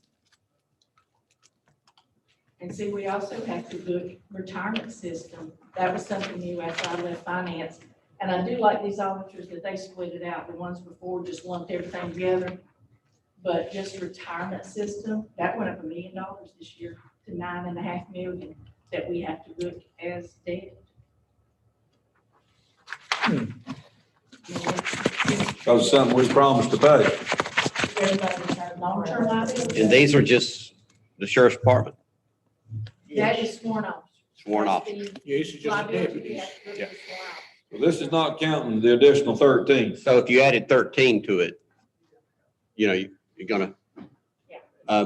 Well, let's see right here. You can see, when it went from 67, when it went from Yeah, there was 67 to 79, so that's 12. So you're gonna get another $350,000 booking, probably. Yeah. Another Or more. 350 to 400,000. Yeah. And that's just, that, there you go, it's the same thing, it's what we have to do, it's what they're saying is our debt, because it's right in our, with our debt that we have to do. Whether it fluctuates, it's a moving number, same thing. But they don't look and see themselves when who's not, if they're on there in December, they're counting. But you're saying, when we spoke, you're saying that that my numbers were close or within area there of 32,250 Well. for the 13. Yeah, but that's the 5% match for the 401k. Right. That's all that is. The liability's How more. much it's gonna cost us to give those 13 people way more. 401k. Right. In a year's time. Yeah, it's not the It's yearly not tied to year, this. it's the having, Yeah. especially with the very foreign. Like if you were to buy a house, to look at your debt to income ratio, see if you can go that. Yeah, down. I mean, it's- Yeah. This is the same thing on the county side, Yes, that's why I'd asked for the numbers. but yeah, it's not. the Being we're still yearly on, numbers just to do being we're still on that match. subject matter, we'll just forget the detention center request. Yes, sir. You got 78 deputies, and they're all in the program. Is that right? Yes, sir. Or the sworn officers, I mean. How many of that 78's gonna stay with us work their whole life, working and retire from the sheriff's department? I mean, just, how many? I can- I know you can't say for sure, but ballpark. I could only give you estimates. And, Well, I mean, but I'll throw something out there. I've worked in law enforcement for 28 years, and I've only seen a handful of people retire in law enforcement. How many people do we have currently, drawing Separation separation allowance? And these numbers were December of 18, it was 8. 8. So that's That's what eight, that's 8 prior employees for whatever length of time that you have that is actually, obtaining this benefit. That's still receiving the benefit. And that's Mr. the Hazard, 62, deceased. Yes. Correct, 62. to 62. And they actually, well, I don't know, maybe get too much in the weeds, they back that off, anything we pay during the year, like this 149,000 that we actually paid through payroll, they take that off the liability, so we didn't pay anybody, liability be higher, but they do give us credit for that when they do this calculation. You know, I, Right. you know, out of the 78 and the 13, how many is that, you know, I know we can't Right, pinpoint. right. but And I try to Go by the past. yes, sir, and I try to pinpoint because 13 is the number that I have to go off of right now. And we all know that those 13 individuals, out of 13 people, all 13 are not going to stay. And there were 5 of them The eligible retirement for it time. right now, right? According to Scott Hudson, Correct. that's what he said. Correct, So out of that 5, how many's gonna stay for 30 years? correct.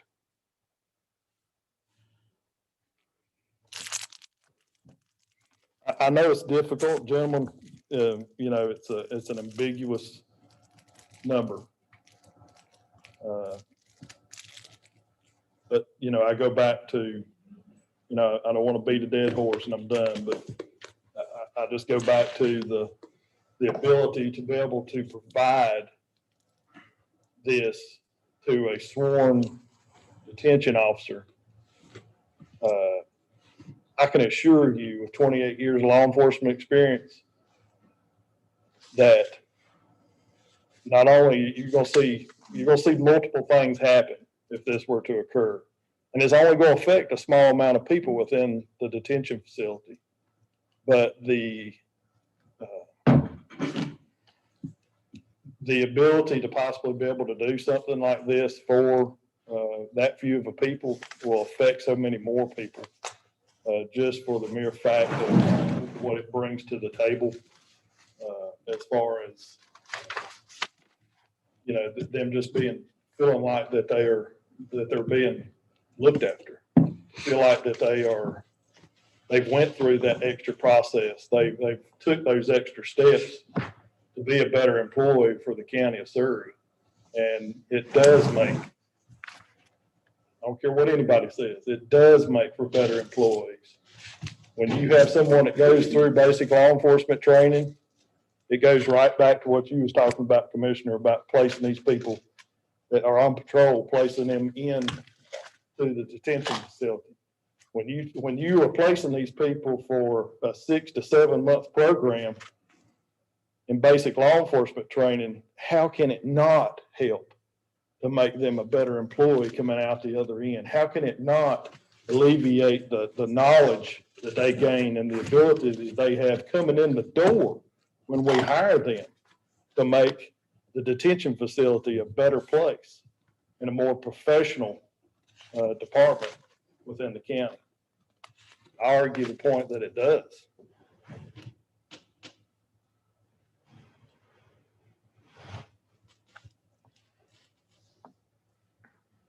Mr. Chairman, do you going to go on through in here? Yes, or- yes, sir. Whatever you want. Well, I was just curious. I didn't know how this was going to progress. I did have some questions when he gets to the end of his presentation. I got your 19, 20 numbers if you want. Oh, okay. Approved 19 budget for sheriff's office was 5,592,929. And commissioners approved 5,943,21 for 20, And what was 20 again? I'm sorry. 5,943,21. Is that just 4310? No, that's, no, we do, no, that is, hold on. Everything Sheriff Bill was 10,100,143. And then 20 number was 11,135,590. 11 million, what? 135,590. And 10 was, that was 2019 and the other was 2020, right? Correct. Okay. And the requested, again, I'm sorry, for 2022. Well, we have to add up all these sheets. Okay, we'd have to add them all up. Yeah. That'd be kind of where I was going with my question though. Yeah. If we can add them up, Ron.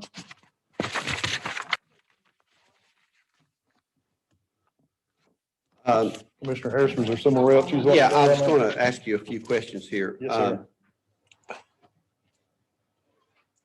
I wanted to say that, from my perspective, there's probably nothing more important in law enforcement than a body cam and good cameras in patrol cars. I think it protects law enforcement and I think it protects the citizens. And I think it helps protects the county from potential litigation and lawsuits. And I think it's a wonderful thing. And, you know, in my opinion, you folks need good equipment on your body and you need good equipment, cameras in the cars.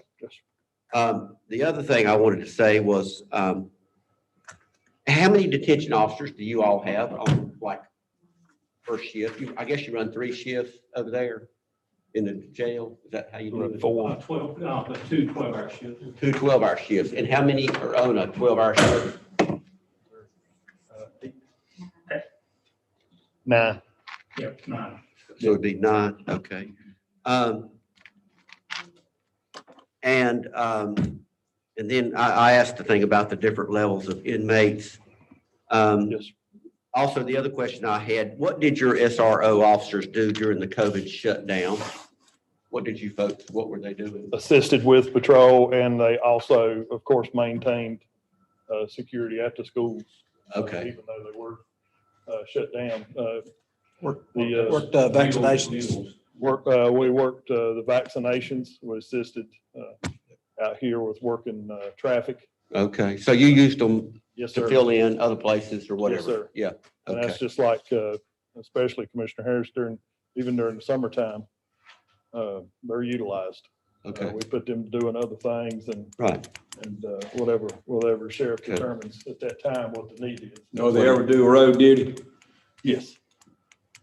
Okay, They fill in on vacations and that kind of stuff for other road officers? Village courthouse. They'll fill in at the courthouse, not necessarily, if we've got a patrol squad running short, some of them may fill in on that patrol shift, to make sure that we have, do they serve papers as well? Do you let them serve papers? yes. Okay. The other thing I wanted to ask is, when someone gets a BLET, Really, yeah, do they ever, do y'all ever require them to do additional training on anything in law enforcement? I mean, the term for it's continuing ed, which is, Yes. required in schools and teachers and all that stuff. Do they have to go and do more? yes, they do. And Yes. That's on a yearly basis. In order for them to maintain their sworn status, they're required to do that? they have to do yearly training. Yeah, okay. We have been, well, I don't know that we've been accused of this, but it's been alleged, maybe, I don't know, running a school to prison pipeline. And obviously this goes around current state of affairs in the country today. And I'm probably going to ask the school superintendents if they're running a school to prison pipeline.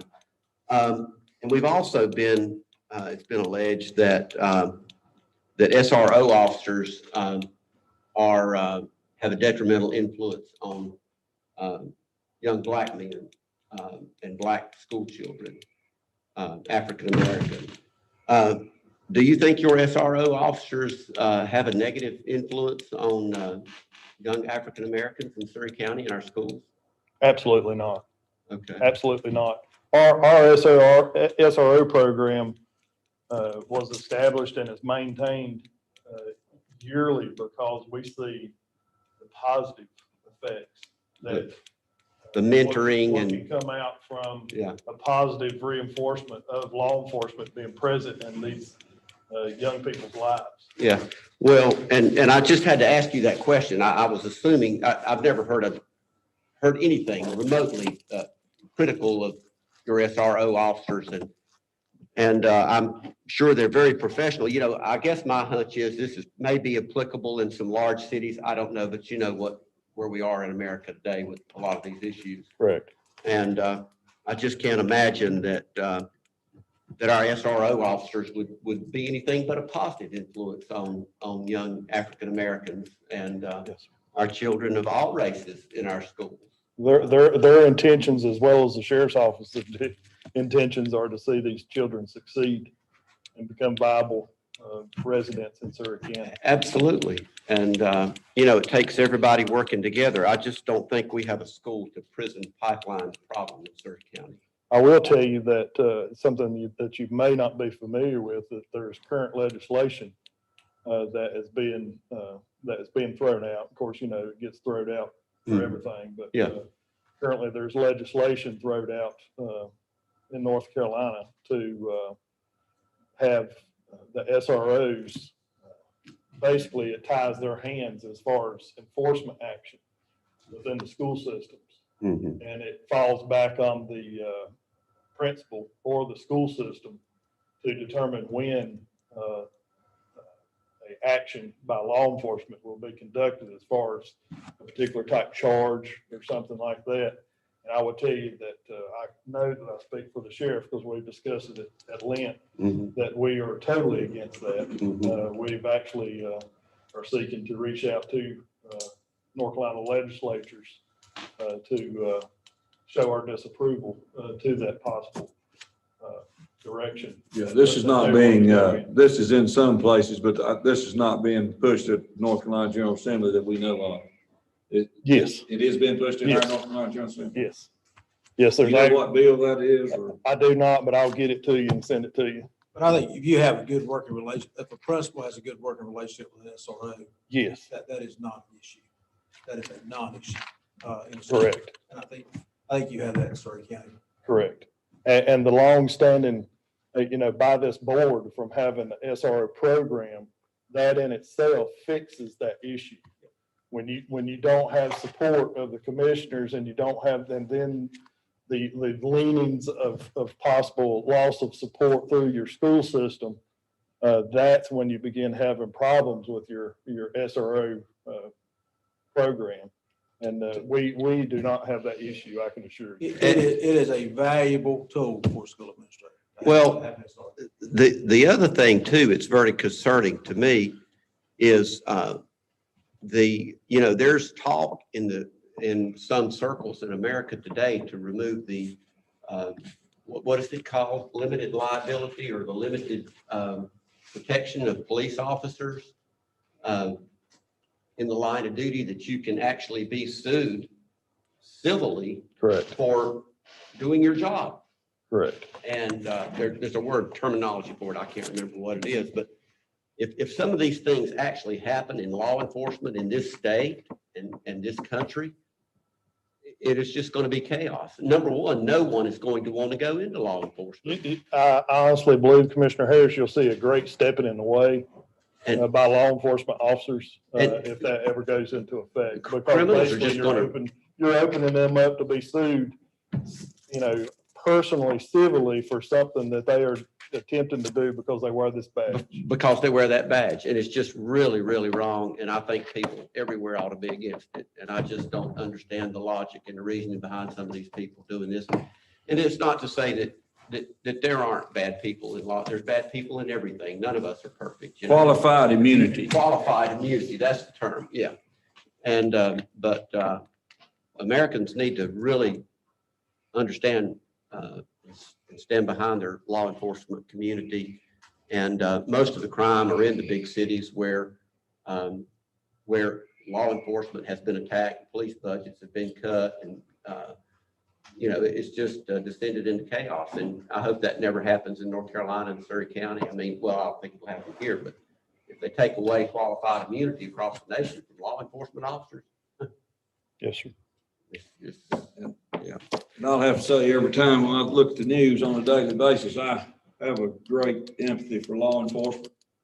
And I really do. And I mean, for local law enforcement, you guys, I don't hardly know how you recruit people to do the job anymore. It's a changing world. It's upside down. I really feel a lot of empathy for law enforcement. People's got to get up every morning, put the badge on, and do the job under the current terms that they're doing it under right now across America. It is a job that I don't hardly see how you can hire people to do. Yes, sir. it's tough. I mean, my son-in-law is a state trooper here in the county.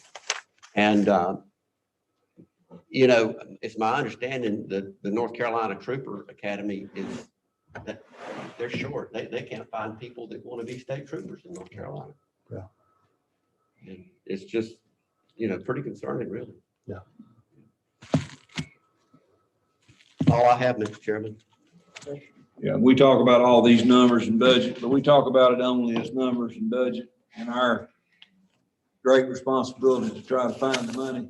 But I can assure you, and I think I speak for everybody here, I certainly will say for myself, it's never about our lack of respect and appreciation of Surry County law enforcement and Surry County Sheriff's Department. I'll tell you that. Well, and I'll tell you from my perspective, I know it's a difficult job that y'all have to do. And, I told you last year, I believe it was last year, it seems like, this time of year, everybody comes with their hand out, and you guys have to make those decisions, and we respect those decisions. And if there's things that you can provide for us, then we're appreciative of it. If there's things that you feel like that you can't provide for us, then we understand that also. That's not mean if we feel strongly about it, that we're not going to come back next year and ask you for the exact same thing. But if we didn't, the responsibility of us is to be good stewards of the taxpayers' money. And we want to do right, not only by the taxpayers and the citizens. That's what we give our lives to do, is to protect and serve the citizens of Surry County. And I'm gonna say this, in terms of Surry County, you see, and I'm not knocking any former administration or whatever, but you do see a presence. I do see that presence in Surry County. I see, deputy sheriff's vehicles all over this county. And I think that's comforting to people in this county. It's absolutely true. I see it. I've had people say that to me. Me too. I see them on the road. I see the presence. And I think that's pretty comforting to our citizens. Well, and I'll give a kudos to the sheriff. I hear it from our people. I hear that we have a sheriff that cares about his people, and they're out there with them. Daytime, he was out there all day today.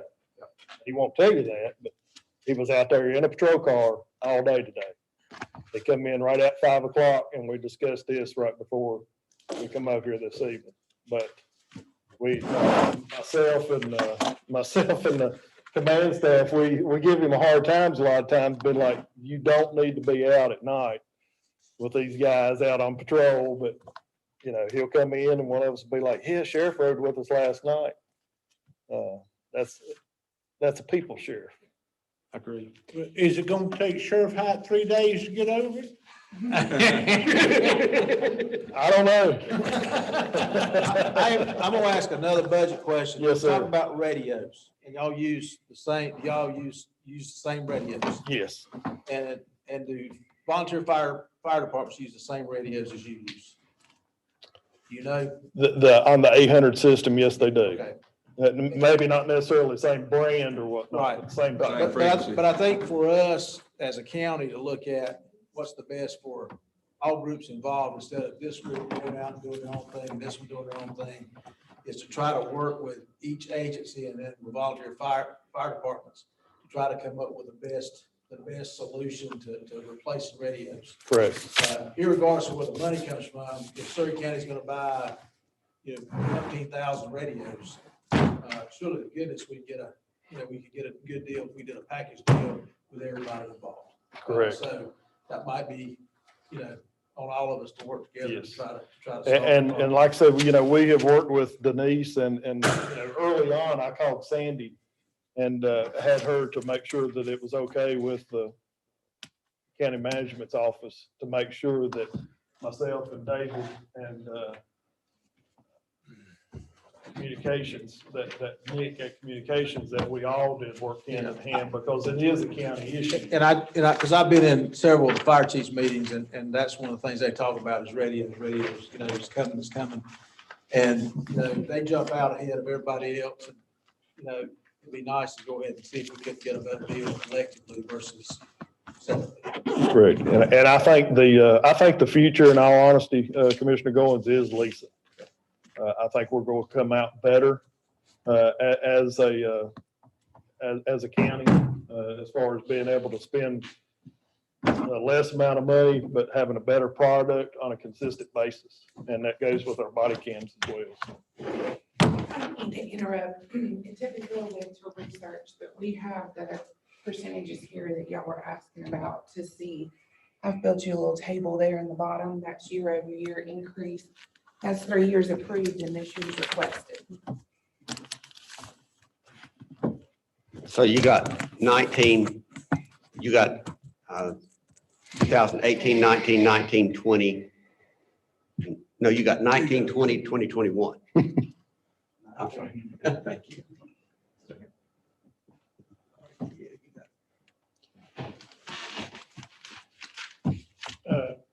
Sheriff Hyde, I was in a meeting today. I asked to speak to her about litter and such as that. I had one lady to really compliment what the sheriff's department's done on Old Fancy Gap Road. They're shutting that house down. Yes, sir. And she's very anxious to know what's gonna happen to it. I think she's got a potential buyer lined up if it ever goes on auction or whatever. But this is a very prominent lady in the city of Mount Airy. I'll tell you in private who it was, but she wanted to say what a great thing you've done. Now, I know it was more than you that done it, but you had the final say, I guess, so I won't put that in there while they're looking. So you received one compliment today. Two. I'll take Two. it. Remember, I gave him one while ago. Okay, all right, you got two today. That's mine for the week. Y'all didn't have any questions. That's 3 years approved. Yeah, And I just want to say, now, you're right, as far as like who's actually going to end up get paid out. It's just, we have those governmental accounting standards that we have to go by and we have to book it, that we don't have any control over. So, I mean, that's what hurts. The same thing like with health insurance, you got rid of our retirees plan because it's, at least like at 12 million now, it's been dropping. But I think that was the reason. I wasn't directly involved in that, but that's what I was told was the reason that they stopped the countywide retirees insurance just because of those missed liability. It changes year to year, like retirement goes up and down, Yes, also. this So one it's is a moving. dropping because you don't have anybody new coming on Right. because we got rid of it. So as attrition. Yeah. And it's dropping a little slow, just, I guess, because of medical costs. But we have to do one of those studies, just like we have to do on separation out, same. Well, that's what I'm saying. Separation allowance is affected by retirement, by the retirement rate as well. It goes up and down. Raise up And then 10%, I like you guess in the said. last 19, 20 years, 2010, it was after I came back. 2021 and last year is finally, up 6. We're having to book And then like the projected county stuff sheriff left. of the retirement This year, system. 30% increase.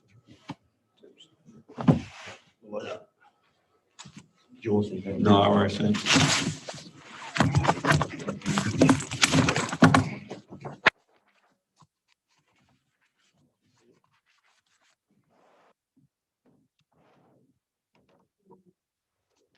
We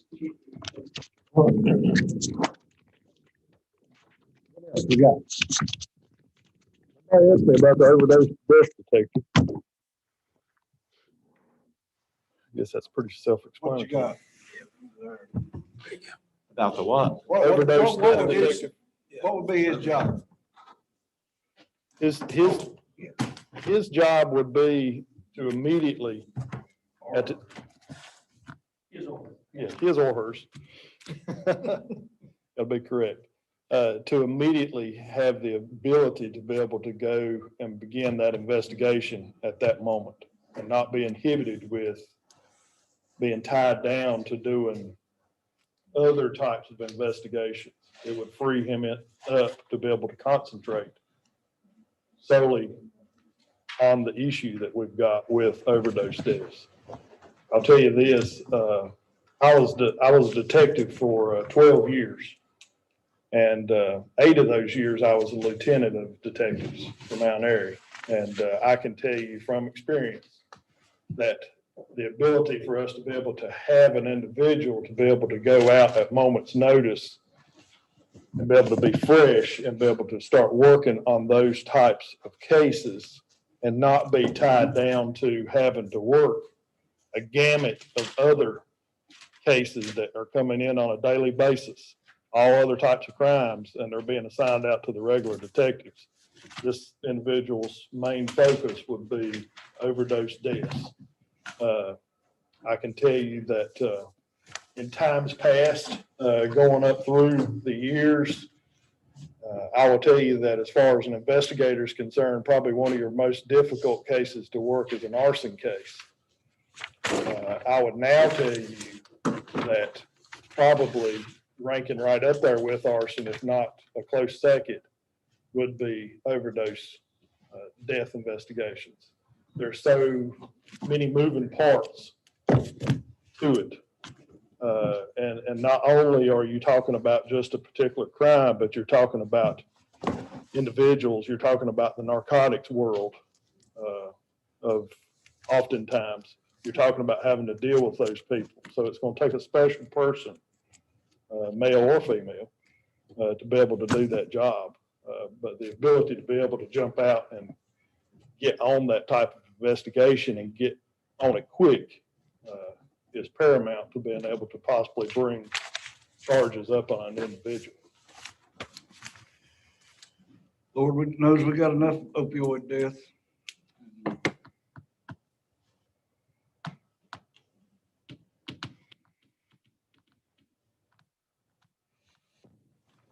You need it, you need it. That's what we need to hear.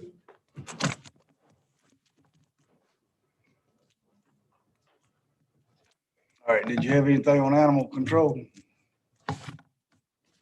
No, sir. Okay.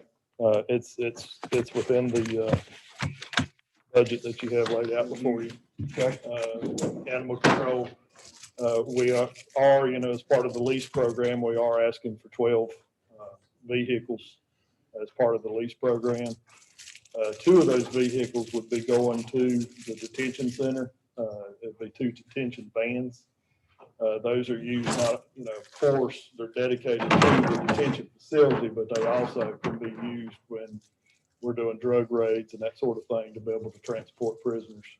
I'll tell you that the 2 vans that they would be replacing have, I believe one has 240,000 miles on it and the other one has almost 270,000 miles on it. It broke in, ain't it? Just broke in. As far as animal control, one of those 12 vehicles, like I said, 2 would be going to the jail. 1 would be going to animal control as a replacement. And the remaining ones would be going out through the other divisions, mostly patrol. And as far as the percentage of leased vehicles that we've got, if I'm not mistaken, we have, I think it's 20, I think these last vehicles we got in, we've got 25 vehicles now on the lease program. So about, don't hold me to this, it's a round figure, about 31% of our vehicles are now on the lease program. Third of your fleet. Mr. Chairman, in the, sometime in the next, month or whatever, after the budget or whatever, I would like to see, animal control, if perhaps, who's running animal control now? What is it? Abraham. Abraham Dobie. Lieutenant Dobie, yes. Get, and what's his number 2 guy, Corey, is that it? Or Questenberry. Presbyterian? Yeah. And get animal control to come to the Board of Commissioners and do an update one night at one of our meetings, just a brief, 15, 20-minute update and what's going on over there and what they're seeing and about the rescues. And, a lot of people in Surry County have an interest in that. And Yes, I sir. think it'd be good for your department Yes, sir. as well as animal control.